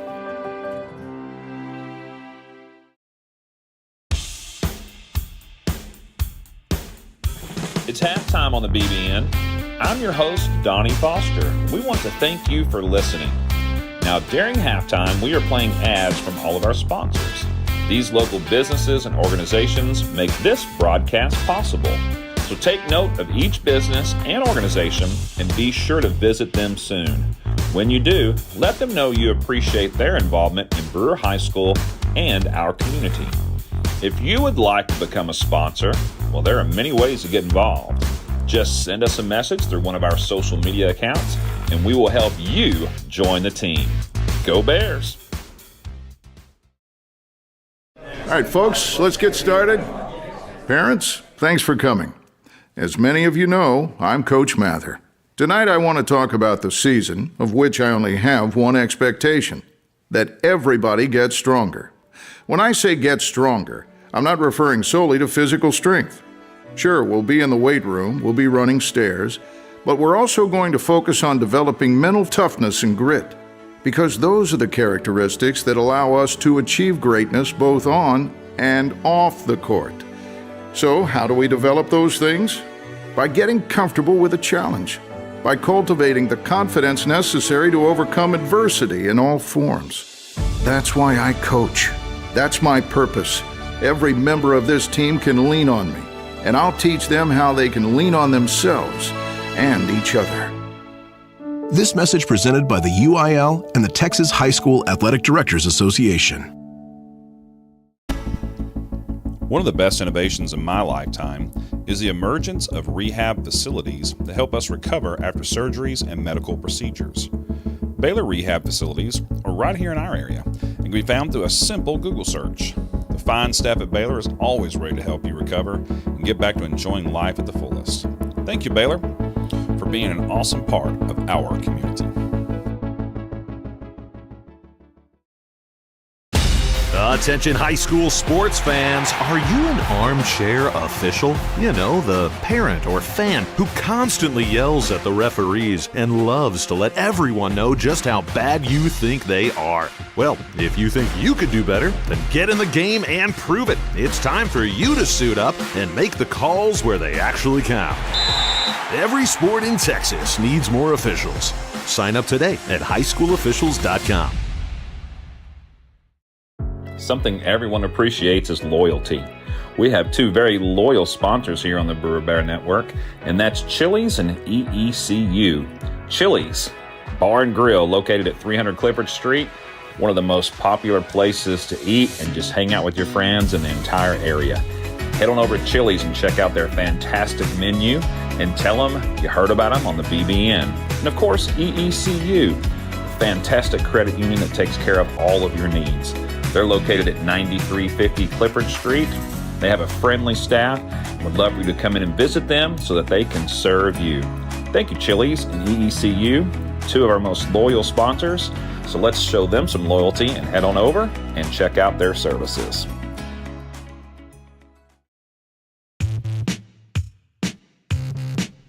In most places, football season means it's fall and the weather is cooler. Yeah, not in Texas. Remember all those hot days on the playing field, Fern? I sure do, Donnie. All we had was a community water jug, if we were lucky. Yeah, same here. But now there's Frio Hydration. It specializes in keeping athletes cool and well hydrated in any situation. You can learn more about their services at FrioHydration.com. The products you want and the quality you deserve. Thanks Frio Hydration.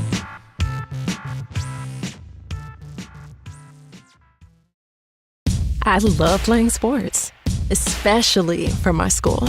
And that's because school sports are special. It's where it's safe to fail. It's where we're taught resilience, where our fear becomes confidence. It's where we learn to get back up after every fall. School sports are where 7.8 million students go from I can't to I can. This message presented by the UIL and the Texas High School Athletic Directors Association.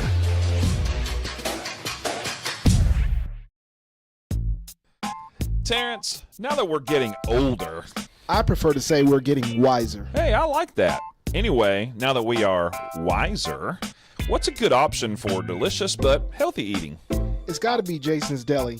They have everything from amazing sandwiches to delectable salads. Okay, well, we need to get over there for lunch real soon. Let's do it. The closest location is at 6244 Camp Bowie Boulevard. There are also many locations in the area, so head on over and do your old, wiser body a favor. School sports are played by humans, coached by humans, and officiated by humans.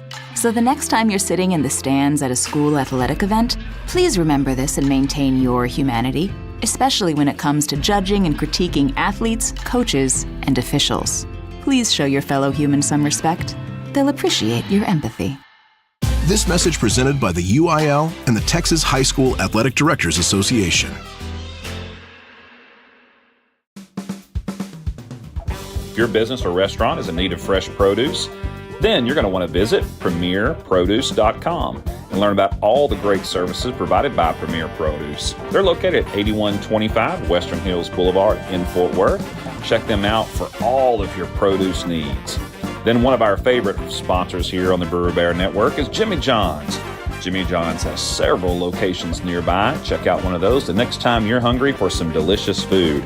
We want to thank Jimmy John's for providing so much food for us here at the stadium on a regular basis. Jimmy John's is the place to go.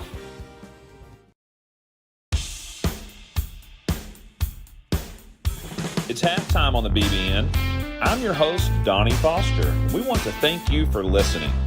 Now, during halftime, we are playing ads from all of our sponsors. These local businesses and organizations make this broadcast possible. So take note of each business and organization and be sure to visit them soon. When you do, let them know you appreciate their involvement in Brewer High School and our community. If you would like to become a sponsor, well, there are many ways to get involved. Just send us a message through one of our social media accounts, and we will help you join the team. Go Bears! Man, I loved playing high school sports growing up. And it's fun being a fan now, don't get me wrong, but sitting in the stands feels like I'm missing out on all the action, you know? I wanted to get back in the game, so I signed up to be a high school official. It takes me back to my playing days. I'm supporting students, and I get paid to make the big calls. Do you want to see the game up close? Sign up to become an official in Texas at highschoolofficials.com. Why are interscholastic sports called the last classroom of the day? Because they teach students important life lessons like teamwork, accountability, and perseverance. School sports are so much more than a game. They're about developing the whole person. That's why they're an essential part of every student's education. Encourage your student to participate in the last classroom of the day.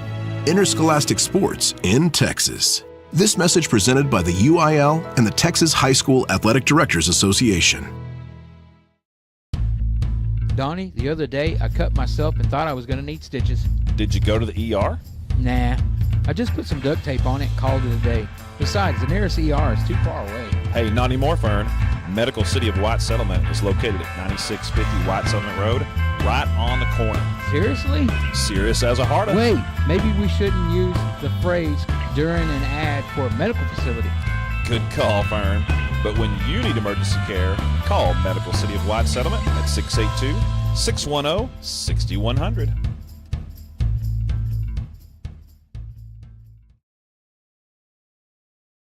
Thanks for joining us here on the BBN. There are several ways to keep up with us here at the Brewer Bear Network. First of all, you can like us on Facebook. Just do a simple search for Brewer Bear Network and you'll find us. Hit the like button, and that's a great way to stay connected. Also, we have an account on Instagram. Same thing, just search for Brewer Bear Network and follow us there, and we'll keep you up to date on all things Brewer Bear athletics. Thanks again for joining us. We appreciate you.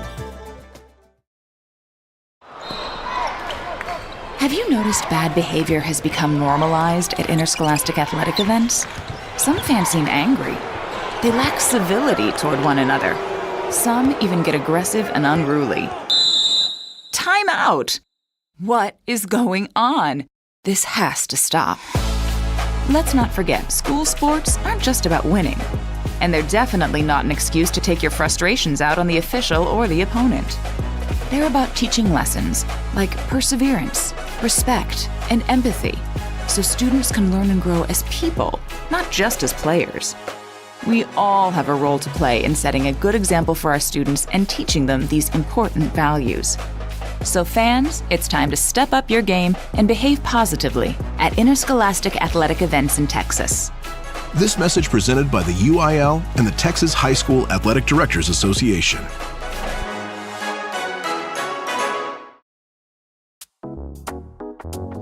Hey, Terrence, you own your own home, right? Yes, I do, Donnie. So you know the hassle it can be when you need a new roof. I sure do. And in Texas, with the hail, high winds, and storms, our homes take a beating. Well, that's why we recommend TXD Roofing. Texas Direct Roofing is located in Haltom City and has been in business since 2011. To schedule an inspection or install, head to txdroofing.com. Thanks, TXD Roofing, for all you do for our school. Hey Bear fans, here's some more of our great sponsors. Let me tell you about Rival Signs. They're located at 110 Jim White Freeway in Fort Worth. Check them out for all your signage needs. And of course, Raising Cane's Chicken Fingers. Visit your local Raising Cane's for all your chicken finger needs. Timeout.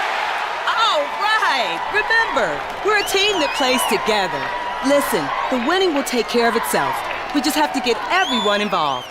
In interscholastic sports, we celebrate what makes every one of us unique. And in the pursuit of a common goal, everyone in the huddle, in the bleachers, and in the community comes together. This message presented by the UIL and the Texas High School Athletic Directors Association. In school sports, it's easy to see the wins, the moments that make headlines. But there's so much work that goes unseen for any of it to happen. My name is Phil Risen, and I'm the Executive Director of the National Interscholastic Athletic Administrators Association. Throughout the country, athletic administrators dedicate countless hours to making life-changing opportunities possible for student-athletes through sports. Their sacrifice is fueled by the belief that every student can grow and deserves their time to shine. On behalf of the NIAAA, we want to thank every athletic administrator for your tireless dedication to providing 7.8 million students across the country a path to a better future. This message presented by the NIAAA, the National Interscholastic Athletic Administrators Association. You guys just didn't want it bad enough. That should have been an easy win. What were you doing out there? You gotta hustle. You could have made that play if you'd been open. On the car ride home after the game, when you think you're helping by telling me what I did wrong and what I need to work on, all I hear is that I'm not good enough, that I'm supposed to be perfect, that it's not okay to lose. On the car ride home, all I need to hear is how much you love me and enjoy watching me play. That my worth isn't determined by my performance. That even on my worst day, I am worthy. That you see me learning, growing, and doing my best. And that is enough. This message presented by the UIL and the Texas High School Athletic Directors Association.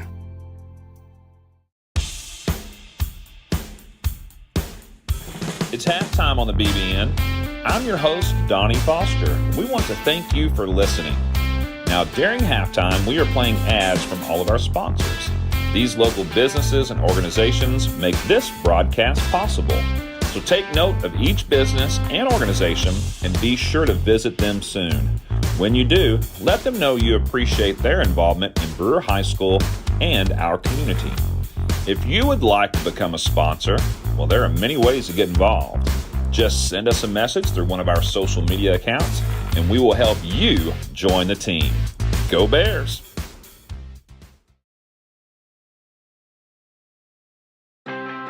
We are the NFHS. That stands for the National Federation of State High School Associations. But really, what we stand for, together with the UIL, are the 825,000 high school sports and performing arts students in Texas. And so we stand. We stand for the runners, debate team members, and basketball players. We stand for their coaches, officials, and adjudicators. We stand for the drummers, football players, and actors. We stand for the golfers, singers, and swimmers. We stand as the national leader and advocate for these essential activities and all who participate in them and make them possible. Because it is our purpose to ensure that high school students get to play, perform, and compete together. To learn more about who we are and what we stand for, visit nfhs.org. If you're like me, you love a good snack or a hearty sandwich while watching football or your favorite sports on the weekend, well, a great place to head over to then is Charlie's Philly Steaks. They'll take care of you and they'll fill you up and you'll be excited to go back over and over again. They're located at 9521 White Settlement Road.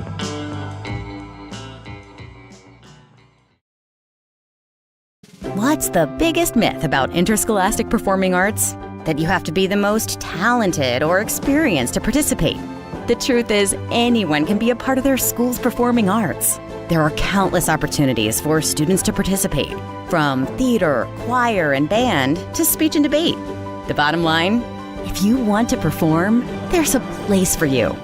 This message presented by the NFHS and the UIL.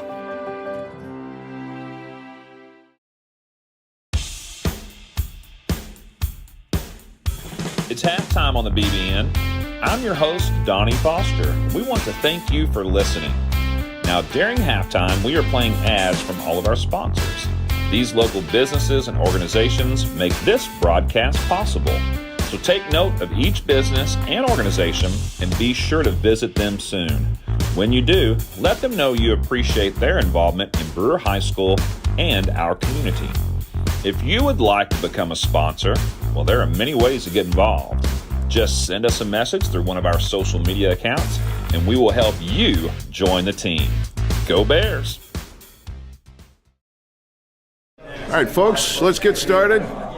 Parents, thanks for coming. As many of you know, I'm Coach Mather. Tonight I want to talk about the season, of which I only have one expectation, that everybody gets stronger. When I say get stronger, I'm not referring solely to physical strength. Sure, we'll be in the weight room, we'll be running stairs, but we're also going to focus on developing mental toughness and grit, because those are the characteristics that allow us to achieve greatness both on and off the court. So, how do we develop those things? By getting comfortable with a challenge, by cultivating the confidence necessary to overcome adversity in all forms. That's why I coach. That's my purpose. Every member of this team can lean on me, and I'll teach them how they can lean on themselves and each other. This message presented by the UIL and the Texas High School Athletic Directors Association. One of the best innovations in my lifetime is the emergence of rehab facilities that help us recover after surgeries and medical procedures. Baylor Rehab Facilities are right here in our area and can be found through a simple Google search. The fine staff at Baylor is always ready to help you recover and get back to enjoying life at the fullest. Thank you, Baylor, for being an awesome part of our community. Attention high school sports fans, are you an armchair official? You know, the parent or fan who constantly yells at the referees and loves to let everyone know just how bad you think they are. Well, if you think you could do better, then get in the game and prove it. It's time for you to suit up and make the calls where they actually count. Every sport in Texas needs more officials. Sign up today at highschoolofficials.com. Something everyone appreciates is loyalty. We have two very loyal sponsors here on the Brewer Bear Network, and that's Chili's and EECU. Chili's Bar and Grill, located at 300 Clifford Street, one of the most popular places to eat and just hang out with your friends in the entire area. Head on over to Chili's and check out their fantastic menu and tell them you heard about them on the BBN. And of course, EECU, fantastic credit union that takes care of all of your needs. They're located at 9350 Clifford Street. They have a friendly staff. Would love for you to come in and visit them so that they can serve you. Thank you, Chili's and EECU, two of our most loyal sponsors. So let's show them some loyalty and head on over and check out their services.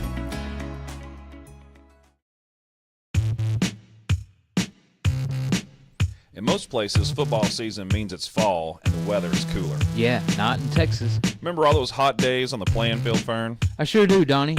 All we had was a community water jug, if we were lucky. Yeah, same here. But now there's Frio Hydration. It specializes in keeping athletes cool and well hydrated in any situation. You can learn more about their services at FrioHydration.com. The products you want and the quality you deserve. Thanks Frio Hydration.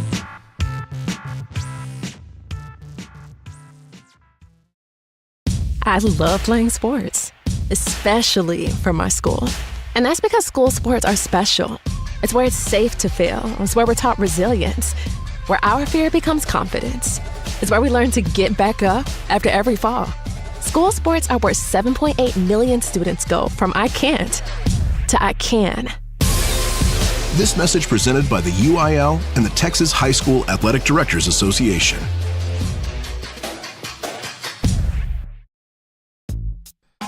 Terrence, now that we're getting older, I prefer to say we're getting wiser. hey, I like that.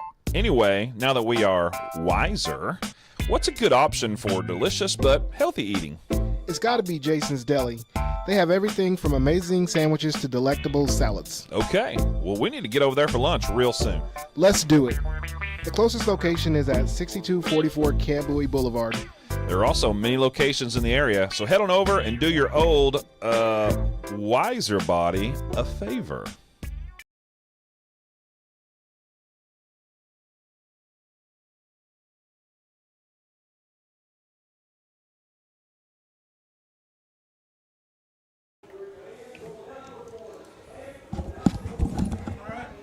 As we get ready for the second half, got a special guest in the booth with us at this time. Fernie, introduce our special guest. This is the ultimate all-time barbecue man, basketball man, football man. Oh, I'm sorry, Terrence. Come in with me. Oh, volunteering in the community. Yes. Fred Coleman is the busiest man I know. Fred, Yes. Fred works a full-time job overnight. He's running a catering business. During the day. During the day, he's coaching football. At one point, he was also my vice president on the Booster Club. On our football board. This man is in the community. Fred Coleman is everywhere. We were just talking. I remember Fred coaching basketball when my boys were playing several years ago. And so, Fred, welcome to the show. Man, I'm happy to be here. Yeah. Happy to be here. Now, what's your interest in the games here on Friday night? Man, this is I've always waited for this, especially for my son and just the Friday night lights. I've always come out and support, Brewer, and I always went and watched different football games. But man, just to be here is and to see my son out there is very great, man. It's a blessing. I think that's number 8. I couldn't tell because he was making so many runs last week and this week. Yeah, I think his name is Cameron. Cameron? That's the one I was talking about. Yeah, so officially, unofficially, 200 and how many yards last week? So I had it as 264 yards, but I was corrected that the actual number was 267. So kudos to me. Yeah, kudos to me. Hey, I had 270, but we watch film on it, and it adds up the yards on every carry. I'm gonna tell you something. He should have had 490 on it, but there's like 4 or 5 times they shoelace tackled him right there. He could. That last level was one of those. It was like, man, I'm like, dude, you can't get to that last level. You get to that first, second level, and that last level, somebody had a good angle on them, and so I just kept telling him, be patient, it's coming. I know it's gonna come. I wanted to tell him when I didn't get to see him this week, but I was going to tell him I got to talk to that kid that tackled him like 5 times, the shoelace tackles, and he said he was yelling at all his players to please tackle. He was tired of tackling. His fingertips were raw from all his fingertips were raw. Yeah. Right. Well, what's it feel like to have seen your son come up really through the youth organization here in the community and now be on the field on Friday nights? What's that like to see him come all the way through? Man, it's cool, man, because, we go back, and I've always kept film on him since we started here and when he was 5 years old and with flag and worked our way up. But I've always kept film and I've always preached to him, from day one to stay humble, give back, and give back. These kids, I said, we've had a little difficulty of just trying to get the high school players with the youth. And so I've always told him, like, hey, I got hands down still with the youth, with people that's running it, that's taking over now. But just coming back, man, and coming back, let them see you in practice. Everybody, if you got a name, let them see you and let them be amazing. Let them know who you are on Fridays. But it's just been an amazing run, just going through the trenches, going through the trenches and growing up, youth football, then, junior high football, then now we're here on the bright lights on Friday nights, man. Yeah, it's exciting. Go ahead, Terrence. So, Fred, that first couple of weeks, how did you get through the ups and downs of trying to figure out who's going to start where, and that's tough. You might not have seen the handles that you wanted. Right. Right. What do you do as a parent to make sure that you keep yourself leveled and you're thinking in the head is in the right place? Well, one thing I keep he tells me everything, and I always told him if he can't never talk to me, then there's always be an issue. So that's my buddy. He's gonna tell me what's if something was wrong, when something is right, and things don't know what And he was in the shell. He was just like, man, I don't know. I'm doing everything I can. I just told him to be patient, and. Man, just worked his way out. And plus a couple of days here in the morning time, about 5:40 in the morning, Mr. Coleman's walking this track trying to get this weight down. So I'm keeping my eye out on what's going on, and then like I told him, I've seen the backs. I think all the backs are good. And I like the backs. I like the core backs because they all complement each other. And it hasn't been like any jealousy of like, we got a sophomore, you got two junior running backs. It's been a committee, and then so that's what we've built on. But I've kept him up at home, and when he's down, and then we kind of had a little issue where like, all right, he's 13 now. I was like, I don't know about that, because we put a lot of work in the summer. I tell everybody this: the only person to know this is Coach Wheeler, and this is honest, the truth. Cameron started Summer Pride, he couldn't do the weights, and this is the honest record. He started Summer Pride when he was in 4th grade, and I remember when Coach Peterman was here, he went and did just the running part, couldn't do the weights because he's too young. But to this day, he's never missed a Summer Pride. That's good. Yeah. 4th grade, he's a sophomore now, and I said, man, it's amazing. It's very amazing that I said, man, look how long this has been going on. You did all 4th grade, 5th grade, 6th grade. You're running with and back then Cameron was really fast, and I remember Coach Wheeler was over the agilities, and he's like, man, we got this 4th, 5th grader beating half of our team, running these conditioning drills. So. But no, I stay positive with him. I have to stay positive with him, and then we watch film, and I ask him, what you could have done better. How can we separate ourselves from the pack? But it all starts in the summer because, like I tell him, hey, we have a trainer, and we want, we learn from, I write down every weakness that happens, and that's how we do it. But we learn, we got better, we got faster. He ran varsity track, 4x1, the 100. He took his losses, but putting in the work. Putting in the work, yes. Yeah. Yep. And you know what? Here's the bottom line, and I tell all young athletes. I know Terrence has said this a few times, but it stays true. If you just continue to work hard and go forward, good things are going to happen. Good things are happening. And I always remind young athletes and parents, to show up and show out. That's when you it. get your moment, you shine. Take you make the best of it. And do the work because, as a former coach, we make mistakes. We don't always see it the first time. Right. You got to keep showing. Right. You got to keep showing. Yep. And keep the positive attitude. That's the thing I tell him. I've seen a little bit in Lake Dallas. I seen a little pout, and I was like, bro, you don't know who's out here looking. One thing I want you to do, I say, even through this Aledo game, if it gets tough, Show pride. Show happiness, man. Let's get them up. Let's get them up. If it don't go your way. I want to see just the good character, some of the changes, still of the pout. Man, we're losing. I get it. But, just the good character. Good character goes a long way. And good work goes a long way. He's put in a lot of work. I'm proud of him. And we'll hope good things come down the line. As we wrap this up as the second half is getting underway, just only issue I have is with your hat. You've got on an Astro hat.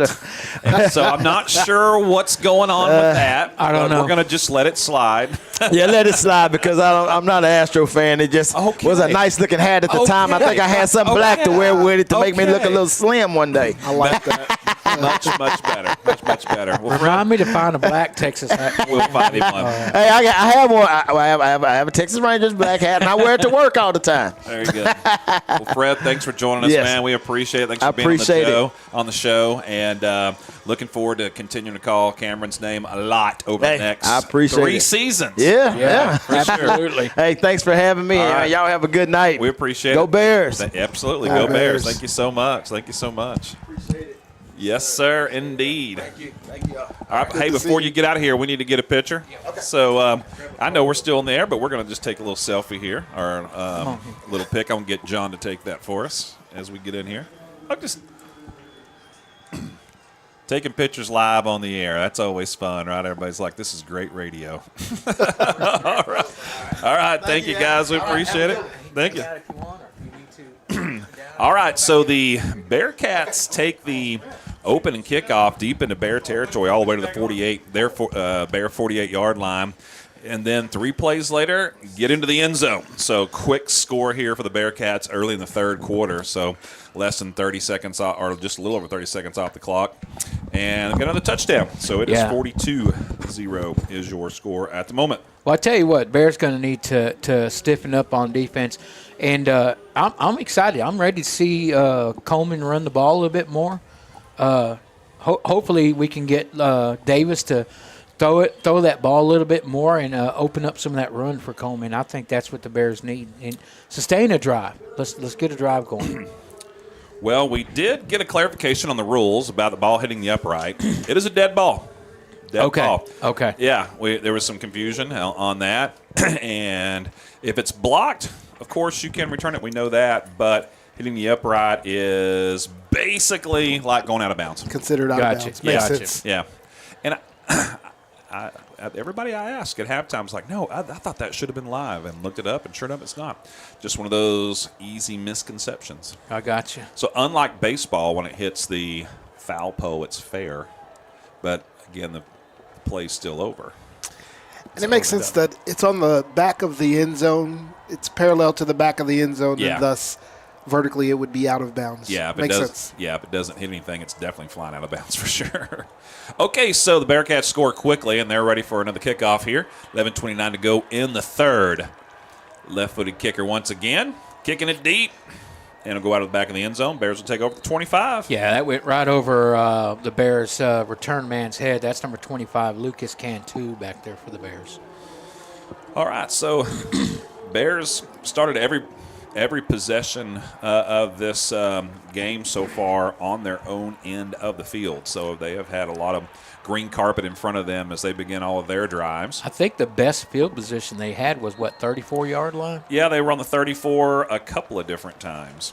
And so that was it for sure. All right, here we go. Bears set, ready to go. Ball at the 25. They'll line up with a 3 wide receiver set, 2 left, 1 right. 1 tight end, handoff. Looks like that was Houston on the carry. I believe that's Cox, number 7 for the Bears. Could not tell if that was a 1 or a 7 back there. So we talked about that running back by committee, that group of running backs the Bears have, a lot of speed, and that was number 7 definitely with the carry, Reandre Cox. We heard from Coach Coleman at the half, and I kind of agree with him. I love the 3 running backs we got. I do think it's going to benefit all 3 of them if they get to have a share of that of carrying that rock. Absolutely, and in this situation, right, Coleman has definitely set himself a little bit apart from the rest of the running backs. Oh, I totally agree. if you're coach, you got to make that decision. Look, this game is just pretty far out of hand. Do I want to, run the risk of getting him nicked up for the rest of the season? And so this is why you want to have that committee, right? Spread that ball around. Yes. Always good to have that depth for sure at any position, but especially at the running back position because they do take such a beating, throughout the season. On first down, the Bears had no gain on the carry, and then on second down, a pass falls incomplete. Third down and 10, 5-step drop, rolling out to his left as Davis firing downfield, has a man caught, first down, and knocked out of bounds, and that is going to be Kerrigan once again. He was the intended target on second down, but he hits him on third for the first down. Yeah, it's a good job by number 12, the senior receiver for the Bears. 12 yards on the reception. Nice 12-yard gain and really nice out. I love to say this, but Troy Aikman says that's the toughest throw to make in football is that 8 to 12-yard out. Yep. Because it's so difficult to hit it and if you lag behind on it, you get picked. Yeah. And he was on the move too, so it was definitely a good pass. Yes. First down, ball at the 37, handoff inside. Cox nowhere to go, but dances around a little bit, dives forward, maybe half a yard gain. Maybe half yard on that one.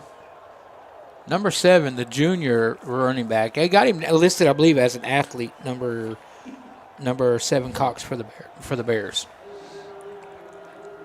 You could probably put that title on all three of them running backs. Yeah, not a bad title to have. Yeah. No. Other than Cox in there for Coleman, same really offensive unit for the Bears thus far. Kerrigan, Carr, and Roberts are your wide receivers, and Midler out there as the tight end. Handoff this time goes to Houston. Cox up the middle, gets hit hard, but bounces around and keeps going north-south. And he's going to pick up about 8 on that carry. Yeah, it looks like there's a lineman down for the Bears. We'll take a look at that. I believe that's 76. We'll have to see. I'm not quite sure. Yeah, they are attended to him at about the 45-yard line. So Bears do pick up 8 on that. It's going to be 3rd and 2 once they tend to the player that's shaken up on the field. I'm going to tell you what I liked about that run. Same thing I talk about with Coleman. He made 1 or 2 good, quick cuts and then got upfield north and south and got as much as he could out of it, which was really, really good. We're going to have to make sure that we don't have 2 Camerons on the team in the future that both have names that start with C. By about game 8, I won't be mixing up Cameron Carr and Cameron Coleman. Yeah. I know the difference, but it just we my got head doesn't. we got my Cameron's with a K. Yes. That was Terrence Brown who was shaken up on the play, but he walks off under his own power, so that's good. That's a good thing. And Terrence is a junior. He's a underclassman for the Bears. Yeah. All right, here we go. 3rd down and 2 to go for the Bears. Trying to pick up this critical first down here. Just keep a drive alive and sustained. We'll see a lot of handoffs in the second half with a big difference in the scoring. Hopefully that clock runs a little quicker in the second half than it did in the first. Bears getting set. Blitz by Aledo. I think they were off sides. Nice little run up the middle. I think he comes up about a yard short, but we'll check that flag. I believe you're right on that. Looked like Aledo did a corner stunt and we're off sides. Up in the neutral zone. Yeah, absolutely. Yeah. Got a little antsy there on the blitz, the run blitz. And he was in the backfield pretty quick. Definitely affected the play. And so that'll give the Bears a first down. Moves it up right at about midfield. So they'll be at the 50. So the second first down of this drive for the Bears. Keeps it alive, keeps the clock moving. They line up at midfield. 3 wide receivers once again. 3-step drop, looking, firing, caught by Carr. No, excuse me, that's not Carr. That was Kerrigan. It might be Kerrigan, number 12. On the far side. Carr, Kerrigan, Coleman. It is the K and C names we'll here get, this we'll season. get to see a little bit more of Kerrigan, by the way. Oh, yeah. He's just a junior this year. Gain of 5 into Bearcat territory to the 45-yard line. And you'd have to say underclassmen less if you just call out the seniors. Yeah. There's only about 3 of them on offense that we'll be calling. Once you make it to varsity football, you're no longer an underclassman. I'm sorry. You're with the big boys. Quick toss out to the right side and nowhere to go on the wide receiver. Little little jet screen over there. Doesn't work out well for the Bears. That was Carr that time, number 13. Loses a couple. And typically that's a play that's pretty safe to at least get back to the line of scrimmage, but that time the Bearcats swarmed. Yeah, they were all over it. Yeah. Yeah, it looked like it was definitely a lateral.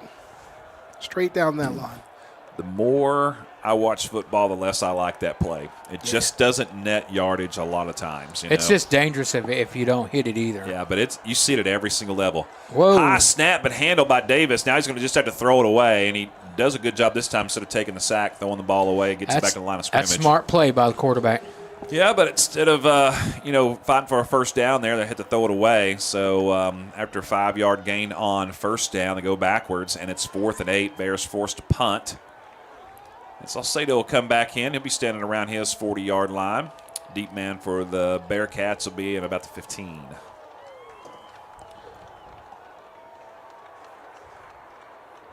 And that's going to be Lamel Swanson back deep for the Bearcats. Snap is good. Kick gets off. Line drive, end over end kick. Fair catch called for and made at about the 18. I tell you what, good coverage down there by Love, the senior for the Bears, number 2. So they'll take over at their own 19-yard line. That may be the worst starting field position for the Bearcats tonight. So I go back and look. I think you're right, actually. It is. Their own 19-yard line. That's the furthest they've been backed up. So see if the Bears can capitalize on that defensively. 42-0 is your score, 7:42 to go here in the third quarter. Bears did have a touchdown called back early in the game. Would have put them within 7 at the time. Since then, momentum's really shifted. That was a bad call on that, too. One man in motion for the Bearcats. Fire deep. Has a man wide open. If he hits him, he's gone. He's caught at the 50 to the 40. There's no one around. He can just waltz him to the end zone. Blown coverage there on the deep route from the Bearcats. Yeah, he got behind. We talked about this before the game. Don't let anybody get behind you because they've got speed. That was Blake Burdine. They were able to break one back, get behind the secondary, and popped for the big one. So that's 81 yards. All right, Bearcats score quickly again. 7:31 to go in the third. They'll line up once again for point after attempt. Wonder what the depth chart is for their kicker, because it might be a good time to get him some work in here. Yeah. So, want that left foot to wear out. Bears almost getting there to block that one. That's actually a different kicker. Okay. It's also left. He's a lefty as so well. he's still a lefty. I assumed it was the same kicker because of the lefty, because you don't see a lot of left-footed kickers, and they had they've got two on the same team. Point after attempt was good. The Bears almost had a block on that, but it is good. It's 49 points for the Bearcats now. Maybe there's a special place that they make left-footed kickers. Might be. I saw a commercial the other day with John Daly, the old golfer. Really? Remember him? Yep. And he was kicking left-footed, barefoot, and kicking 35 and 40-yard field goals. Really? You're pulling my leg right now. And he was doing the old straight on, the old George Blanda style, just 3 steps and then boom, kicking it up. And, of course, he's a big old boy. Who's your most memorable kicker? Man, because I can go back to Tony Fritsch and Raphael Seftian and Ray Guy. Yeah. You remember Janikowski? Oh, yes. Oh, yeah, Janikowski. First-round pick, I believe, by the Raiders. I think they picked him in the first round. I think they picked him as a linebacker. They picked him as a linebacker, and they were like, oh, wait, you can kick? You can kick the ball. What was his first name, though? Sebastian Jankowski, yeah. I do remember him. It's going to be a run back. Fair catch will be called. That'll also come out to the 25 for the Bears. Sebastian Jankowski. Yeah, I do think that he was a first-round draft pick for the Raiders. He was drafted fairly high. A high one as well, yeah. But he was a really good kicker. Oh, yeah. And if you are just one kicker away, from maybe making the playoffs, then why not draft a great I'm going to tell you one that just recently that I've been really surprised at and kind of glad. I'd be that kid named Aubrey for the Cowboys right now. Shotgun formation for the Bears. Handoff left side. That's Houston once again. Nowhere to go. He's going to lose about 3. Well, that backside caught up to him quickly. Yeah, good penetration that time of the defensive line of the Bearcats. And Houston is a junior as well for the Bears. Number 1. And having to go against basically a fresh 4, every 6-7 plays, the Bears' offensive line has done a pretty good job tonight. Yes. They don't have that kind of depth to rotate in 4 every time someone gets winded. And the Bearcats have really rotated their lines tonight. And so that's tough. It's mentally tough, too, to see that group run out. You're still out there, and someone comes in fresh and they're fired up. Yeah, they run 4 fresh ones from the front line down. Yeah, the Bears milking some clock here. I'm sure Aledo watched some film of last week and said, yeah, we got to have a plan for this. Yes. All right, nice run at the middle of that time by Cox as he makes a couple guys miss, and he gets back to the original line of scrimmage. So he picks up about 3 or 4 on the play. Yeah. It's going to bring it 3rd and long. Yeah, 3rd and 10, though. 6:25 and counting in the 3rd. All right, they're going to make a switch out real quick. Coleman coming in, Cox coming out. All right, see if Cameron can pick up 10 yards here on 3rd down, because I'm just thinking they're going to give it to him. I could be wrong. He did check in the game. Maybe he's a decoy. I'd love to see him on that little flood route. Maybe he's a decoy. We'll see. He is. Here we go, looking downfield. Davis looking to run, has a man, overshot him, had him at the 45 open. It was a small window, but he was open for a second. Tough play for him because he was under pressure. He was dancing around, had to stop, try to square and get Looks the throw like off. we got a flag here, too. It is in the backfield. Well, that is holding against the Bears. It'll be declined, so they'll be forced to punt deep in their own territory. They call it Montalvo for the hold. Yeah, when you're watching film and see a guy rush for 267 yards, you got a game plan for that. Yeah. I don't care who you are. Yeah. I don't care who you are. I agree. And, used to be, if you got 100 yards rushing in a game, it's a really big deal, and it is. It really is a big deal. Get triple digits. When you get over 200 yards, I don't care what level. You're doing stuff. It's impressive. Yeah. It really, really is. All right, here comes the kick for the Bears. Decent kick once again. Salcedo gets it off and be fielded at about the 44-yard line. Fair catch called. And listen, he needed every bit of those summer prides since the 4th grade to put in that kind of effort. He got calls this week. He's got a he's got a motor on him. You know, what did we say? 30 plus touches. Yeah, at one point he was at 33, and we still had a whole quarter to go, I think. Yeah, and it's just so impressive. And we talked about this a couple weeks ago. There's kind of a magic number with rushing. If an offense can get to 225 to 250 yards rushing, you almost always win. There's exceptions to it. And it didn't work out last week. Y'all did reference that last week. I was listening. Hand off inside and makes a couple guys miss. Barrels forward. That's number 21 for the Bearcats. Yeah, tackle made by number 34 as well as number 22 for the Bears. That's going to be Walker, the sophomore, and Arizola, the senior. Winkfield on the carry. Gets 5 up near midfield, 49. I will tell you what I was most impressed about last week with Coleman. That whole game, he ran that whole game. But the one he broke was in the second half, and there was nobody catching him. So he was in great shape. I can tell you that right now. He was on his 31st carry. When he broke loose, yeah. 31 carries is a load. Handoff inside. Once again, Winkfield, he makes several guys miss. Some great cuts into the 30 to the 25 to the 20, trying to force him out of bounds. He stays in bounds and stays on his feet, and looks like they're going to mark him out at about the 2 or 3 yard line. I thought he got into the end zone. They're going to bring that back because there was some holding.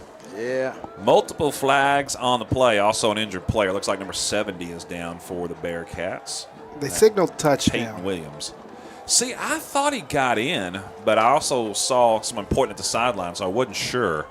That's an impressive run because he could have just easily stepped out at the 3, but instead he stopped, took a hit, Took a really good hit and kept going. Put a couple players on the bus and then kept driving towards the goal line. Wingfield has got some power for sure.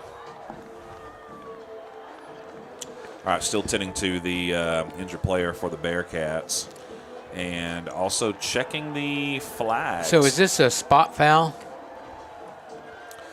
It should be. Yeah, because it looked like it happened right around the 40-yard line. But if it's backed up 10 yards there, we'll move it back past. It won't be a first down. Yeah. So. Which is what they've done, it looks like. They've brought it back to around the 49. Yeah, 49 of the Bears' territory. So it's going to be, instead of a touchdown, it's going to be second down and about 3 to go. They do get the injured player up and off the field, or working to get him off, number 70. And he's walking off on his own accord, so that helps out. Yeah, he's a big old boy. 6'3", 290. Don't want to see anybody injured. And he's all of that 290, I assure you. 4:26 to go. 2nd and 3. Ball 49-yard line, just inside Bear territory. 3 wide receiver set, shotgun formation, handoff inside, new tailback. He picks up enough for the first down. That's number 39 on the carry for the Bearcats. Brady Powell. They're going to have to put another chin strap on Mandy. Looks like that helmet come off again. He may have broke a record for the number of times his helmet's come off in a game. Tackle made by number 4, Jerry Outhouse for the Bears. Outhouse is a sophomore. Yeah, we've called his name a lot in his first 3 games.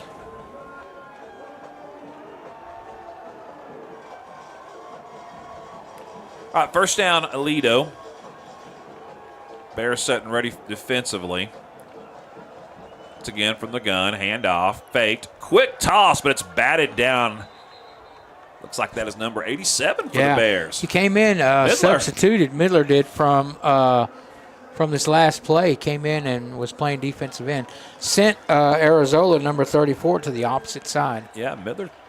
Starting tight end. He's played almost every offensive snap today and tonight, and gets in there on defense. Gets a big batted pass. Gets the PBU. Yes. Yeah, there you go. That's the Terrence stat. So makes it 2nd and 10. Ball set at the 41 of the Bears. Bearcats once again from the gun. Quick drop. Firing downfield, going deep, and it's going to be overshot and falls incomplete. Cantu, number 25 on the coverage for the Bears out there. And he was aiming for Jamal Hollister, number 13 for the Bearcats. Couldn't find him, though. All right, 3rd and long. Bears got to stay tight right here. Yeah, it'd be nice to get a good stop right here.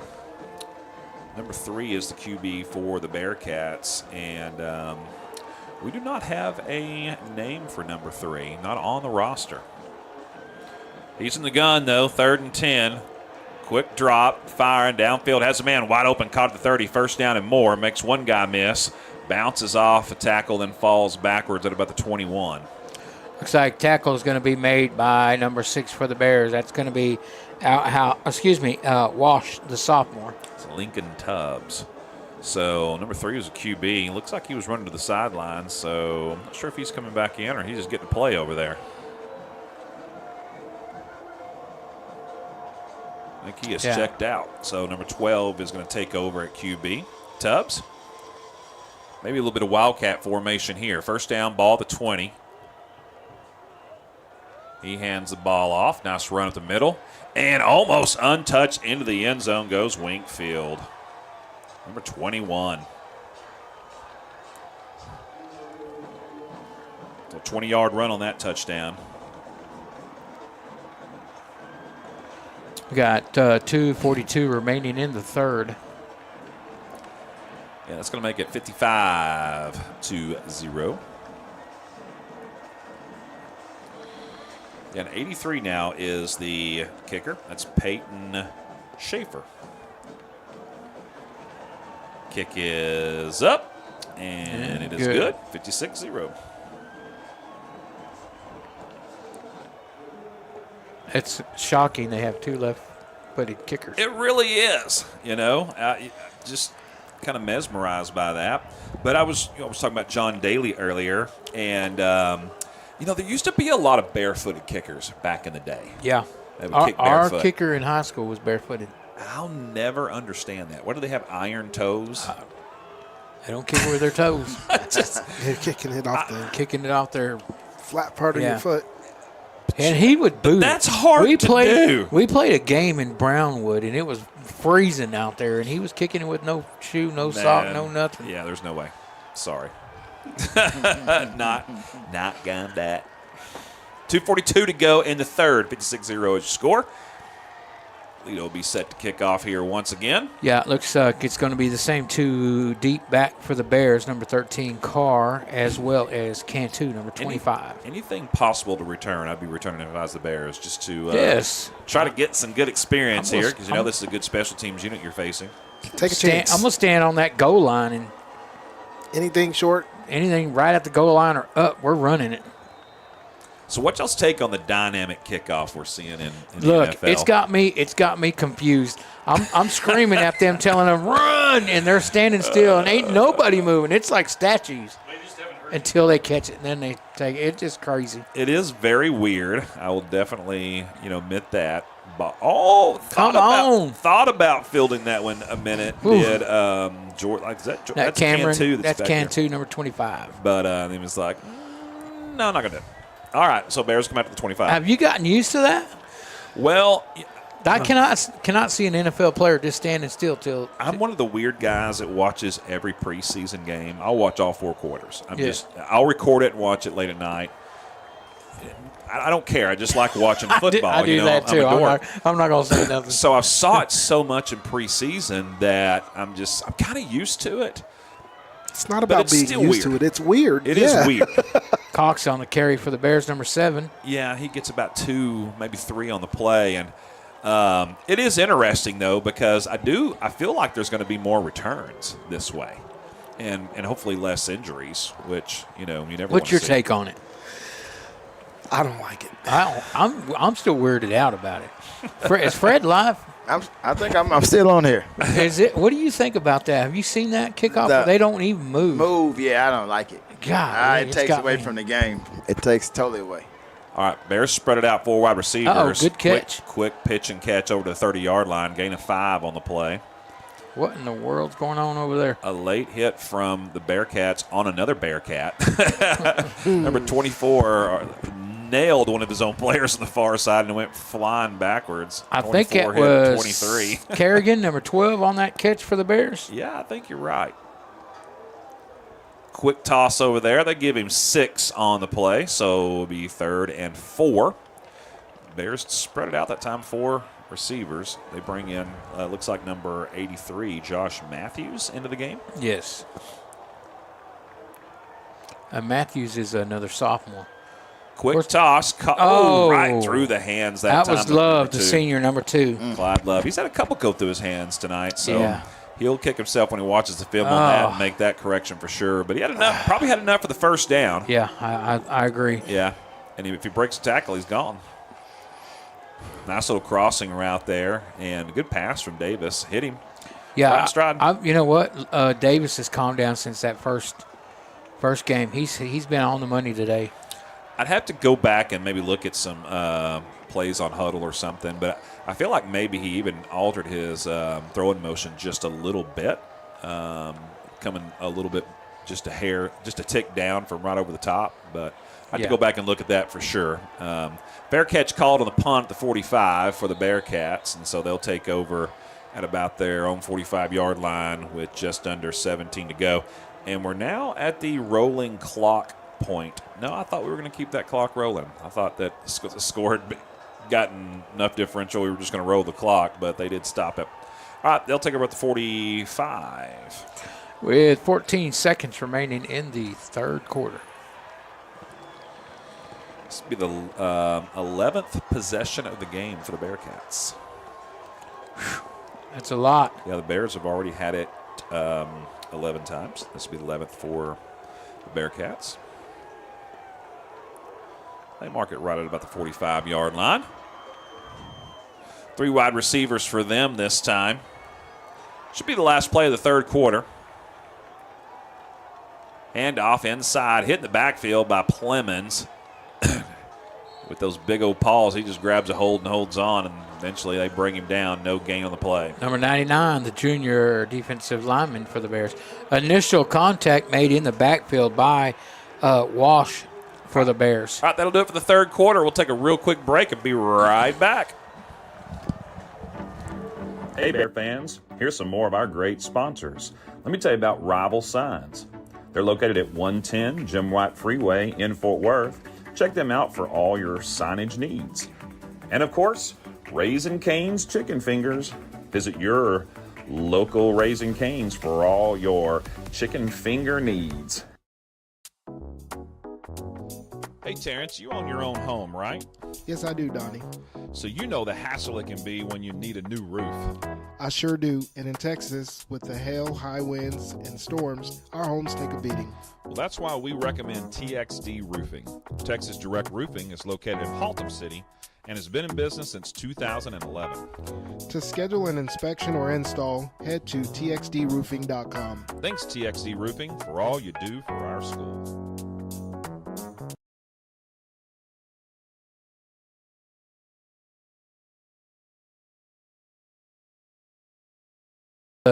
Bears can hold here. Ready for the fourth quarter. 56-0 is your score. Bearcats with the ball on their own 45-yard line. 2nd and 10, handoff, left side, and finally slung down after a gain of about 14 as he just kept carrying players as they were slinging him forward. Big Plemons was on him, and Plemons a little slow to get up, but he jumps up. Hurst. Number 99 and Kingston Hurst on there. Barr, number 21 in there. Yeah, these lines tonight, they've been in the trenches, that's for sure. They're going to feel it in the morning. They may need to come in for an ice bath. First down ball at the 41-yard line. Hand off up the middle once again. Number 39. Tackled once again by Plemons. Number 99 on that tackle. 39 and 99, just doing everything right here. And 39 for the Bearcats is Brady Powell. Number 3 is back in at QB for the Bearcats, the unlisted on the roster. That's quite a bit of a depth chart there at QB when you have a guy that's not even on the roster come in and play. Yeah. That's some depth at quarterback. 3 wide receiver set this time. They gained about 4 yards on first down, so 2nd and 6. One man comes in motion. They toss it to him around the left end. Good block over on that side. There comes the flag in, though. Yeah. He's going to pick up the first down and more inside the 10-yard line before he's drugged down. But Look, that's all coming back. I think it is. Flag either came in the area of holding or maybe a blind side. Looks like there's a bear down over there. Tackle made at the end of the run by number 6. Yeah, Walsh, the sophomore. And he kept fighting, boy. He never gave up. I tell you, I really hope this team, these young guys stay together. You got 35 sophomores listed on this roster for the Bears. And if the Bears get to their senior year with 35 of them, that will be amazing. That would be amazing. That'll be the most I've seen in a long time. Yeah. That's like what we talked about at Aledo homecoming we went to. Bears had 3 seniors. Aledo had 35 seniors or something crazy like that. It was senior night, and we counted them all standing out there. They were all in uniform. There was more than 30 of them. And that makes a huge difference. And that's one of the reasons why they have such a good program. Looking across the field to see who that was that was shaking up. It's like that might have been number 17? No, let me look.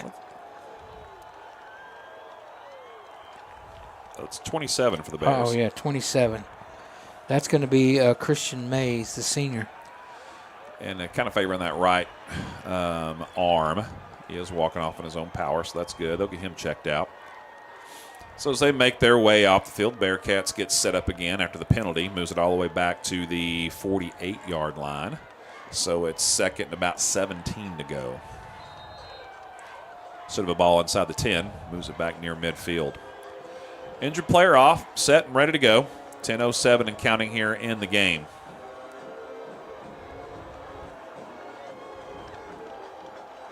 Bearcats hand off up the middle. Nice little Come on, run Bears. this time. Come on, Bears. Bouncing off of everybody. Now reversing field to the left side. Chased by That's going to be number 4, Jerry Outhouse over there. He finally brings him down at about the 15-yard line. He was the only player to beat, so good job by Jerry to stay out there and make a really nice open field tackle. Absolutely. Good job by that sophomore. Yeah. So really hard runs there by Brady Powell. Excellent open field tackle. Yeah, we talked about Wingfield kind of being a little bit girthier back for the Bearcats, and this kid is even bigger. And got him some jukes and moves too. Yeah, he was pretty quick. First down, ball to 15, handoff inside once again. Oh man, Plummon's had him. But he was able to just get away from him, and tackle finally made by, I believe, 21 for the Bears. That was Powell once again with the carry. He picks up about 8. And Barr on the tackle for the Bears. The junior linebacker. Second down, ball at the 13-yard line. Got to get just inside the 11 for the first down.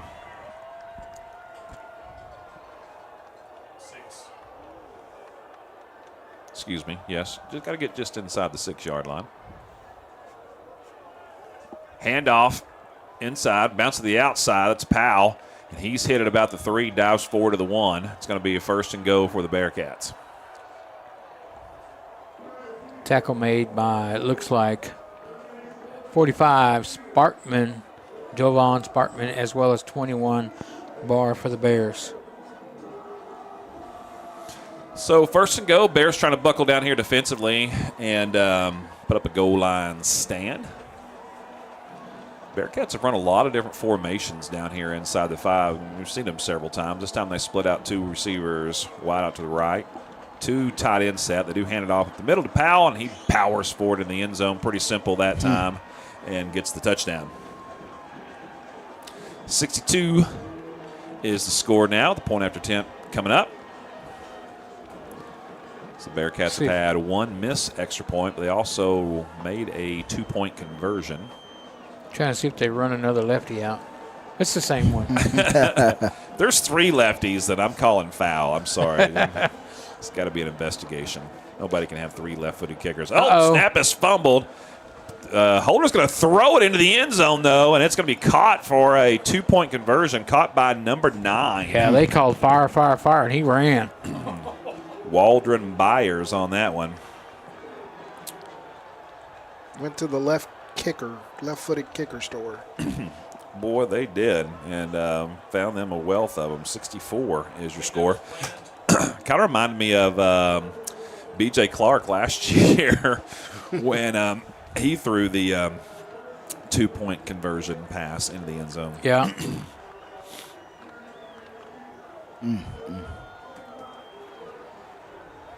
All right. Still got a lot of time. 7:38 remaining. It seems like that play would be down if it's a busted play, right? Because the holder has got a knee on the ground when he catches the ball. So if you're not kicking it, unless he falls belly first. Well, if you secure it. Yeah, it's got to be a secured If you secured ball. it and stay there, then absolutely. But he was fumbling in it. As he's fumbling, he starts to get up. Gotcha. Yeah, such a bang play. That's a good point. I guess you could whistle it dead, if he sits there. Listen, we already got him standing still on a kickoff. Let's not change nothing. New rules for the NFL. Yeah, I don't want to change it up. Here's the Keep it kickoff. live. This time it's going to be filled Come in. on, run it Bearcats back. called at the 5, so that'll bring it up to 25. I still want to see them just get it. Yeah, they've only returned 1 tonight and had good success with that, but electing not to tonight. Just start clean at the 25. I don't know who made that rule up. That reminds me of the participation, everybody gets a trophy rule. I hate it. Let's just make them run it back. If you ain't in the end zone, run that darn thing. So next week we'll be on the road to Richland. We're bringing you all the action. Handoff this time inside Good cut. to Houston. Who is this running? That's Houston. He bounces around, picks up about 7 on the play. That is Houston, number 1 for the Bears. Jordan Houston, the junior. So we'll be facing off against the Richland Royals next week. And they have won against Haltom and against Colleyville Heritage. And they are playing Denton tonight. We'll see if we can get a score on that here in a minute. Play from scrimmage here for the Bears. I think they're going to kill Denton. Handoff to Houston. He's immediately taken down quickly in the backfield. Boy, that was some pressure quick. Denton is struggling this year. Looked like a little bit of some confusion in the backfield there between the QB and the tailback, though.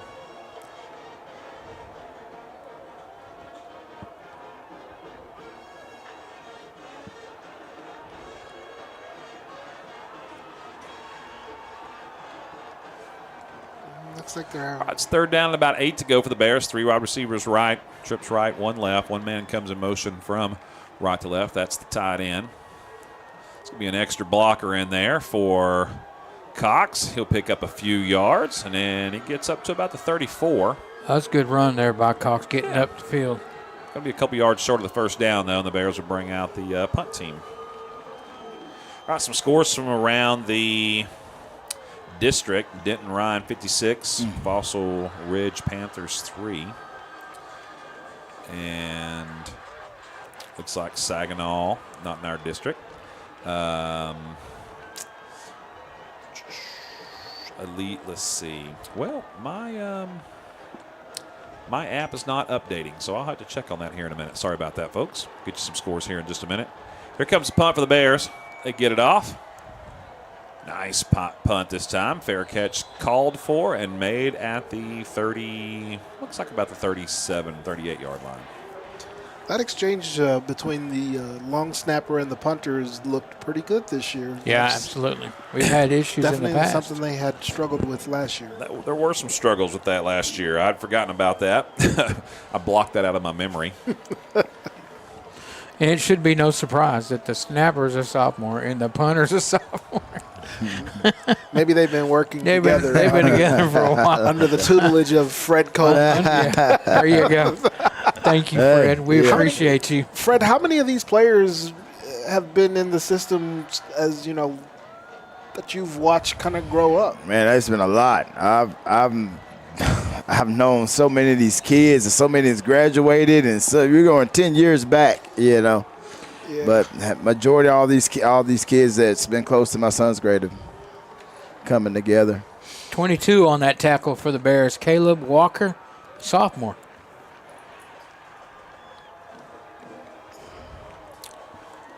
Yeah, about an 8-yard gain on that play on first down. So it'll be 2nd and about 2 here for the Bearcats. Inside 4.5 to play.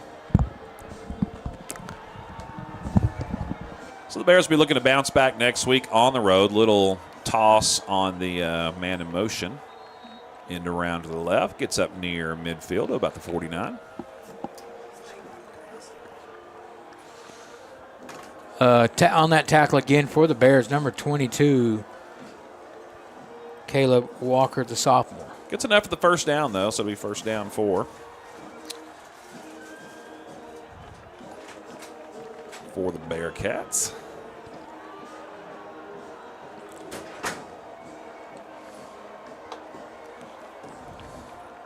Little Star Wars theme music playing in the background. I love it. Getting people fired up. First down ball at the 49.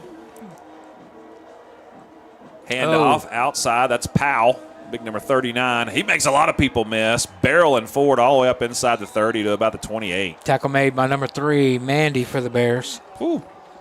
Assisted by number 6 for the Bears, Wash. Powell just rolling over people like a bowling ball. That's out funny. there. He's making just these little simple cuts and then just going forward. Simple cut, going forward. Yeah. Making that yardage. Keeping his shoulders squared, though, as he goes forward. Yeah. Laying the hit when he does. Yeah. And seems to just get that momentum forward. Once he gets that player kind of leaning, he's able to slide off and keep going. He's deceptively agile. He changes direction and strong really well. Yeah, for as strong as the runner he is. He's powerful. 64-0 is your score. Inside 3 to go in this one. Handoff up the middle. Nowhere to run this time. Short gain of about 1. Number 87 on the tackle for the Bears, Milner. Yeah, the Bearcats content here to just kind of run out as much clock as they can. Probably have to run a few more plays here. Like I said, Bears will be looking to regroup. We'll be on the road next week. We'll bring you all the action if you're not able to make the drive out to Richland. Join us in North Richland Hills. So you can join us right here, and we'll take care of all the action for you. If you don't want to trek across 820. Little fumble and exchange in the backfield, but it is finally handled and then picked up and then advanced forward for decent little gain up near the first down marker, in fact.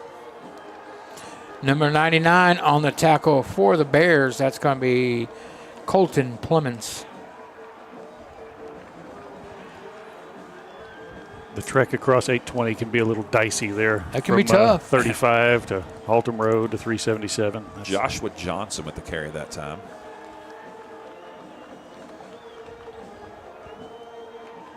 It's going to make it third and a short one for the Bears here. Just about a half a yard to go for the Bearcats. Bears defensively trying to get a stop here. Inside 1:15 to go in this one. Handoff up the middle. Not a lot of room, but may have gotten just enough for the first down, did number 33, Joshua Johnson. Number 87 again on that tackle for the Bears. And it should have to run maybe one more play here. 30 seconds on the play clock and about 48 on the game clock. Bearcats line it up. They'll run another one here. Looks like they might get in victory formation here and take a knee. We'll see. And this should be the last play of the game. They're set and ready. Take the snap, take the knee. And that's going to do it for this one. Final score is going to be 64-0. We will take a quick break and come back and wrap this one up here on the BBN. Hey, Bear fans. Here's some more of our great sponsors. Let me tell you about Rival Signs. They're located at 110 Jim White Freeway in Fort Worth. Check them out for all your signage needs. And, of course, Raising Cane's Chicken Fingers. Visit your local Raising Cane's for all your chicken finger needs. Hey, Terrence, you own your own home, right? Yes, I do, Donnie. So you know the hassle it can be when you need a new roof. I sure do. And in Texas, with the hail, high winds, and storms, our homes take a beating. Well, that's why we recommend TXD Roofing. Texas Direct Roofing is located in Haltom City and has been in business since 2011.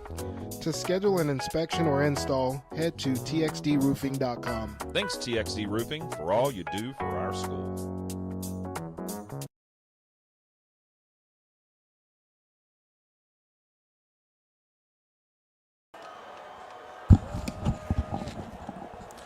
All right, 64-0 is your score. Bears tonight fall short against the Aledo Bearcats. They'll be on the road next week to Richland.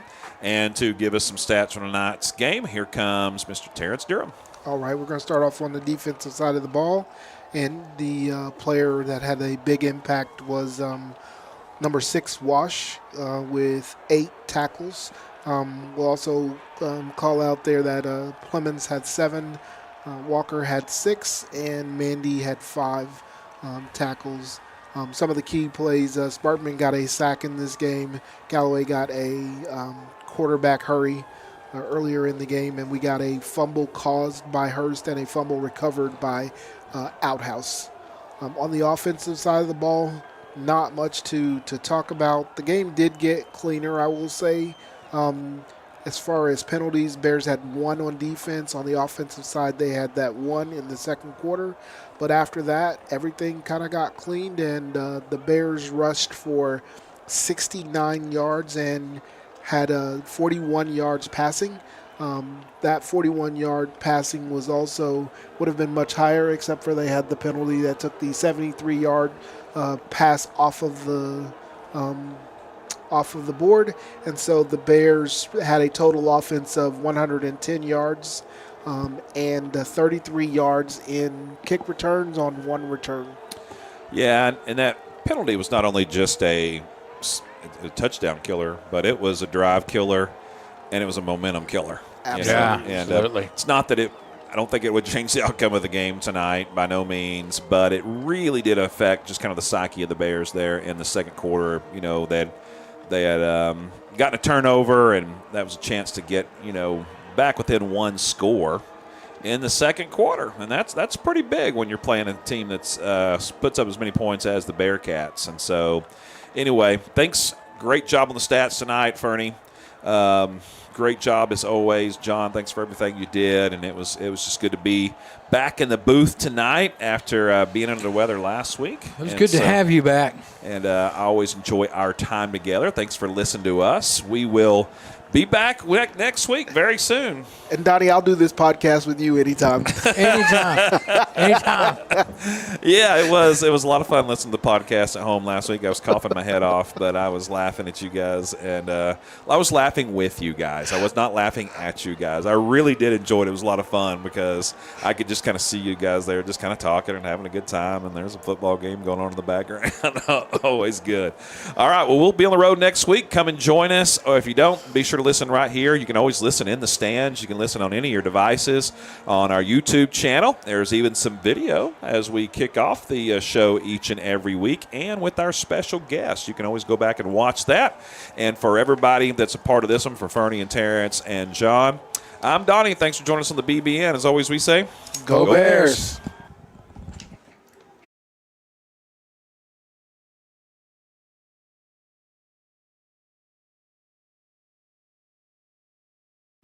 Thanks for joining us here on the BBN. There are several ways to keep up with us here at the Brewer Bear Network. First of all, you can like us on Facebook.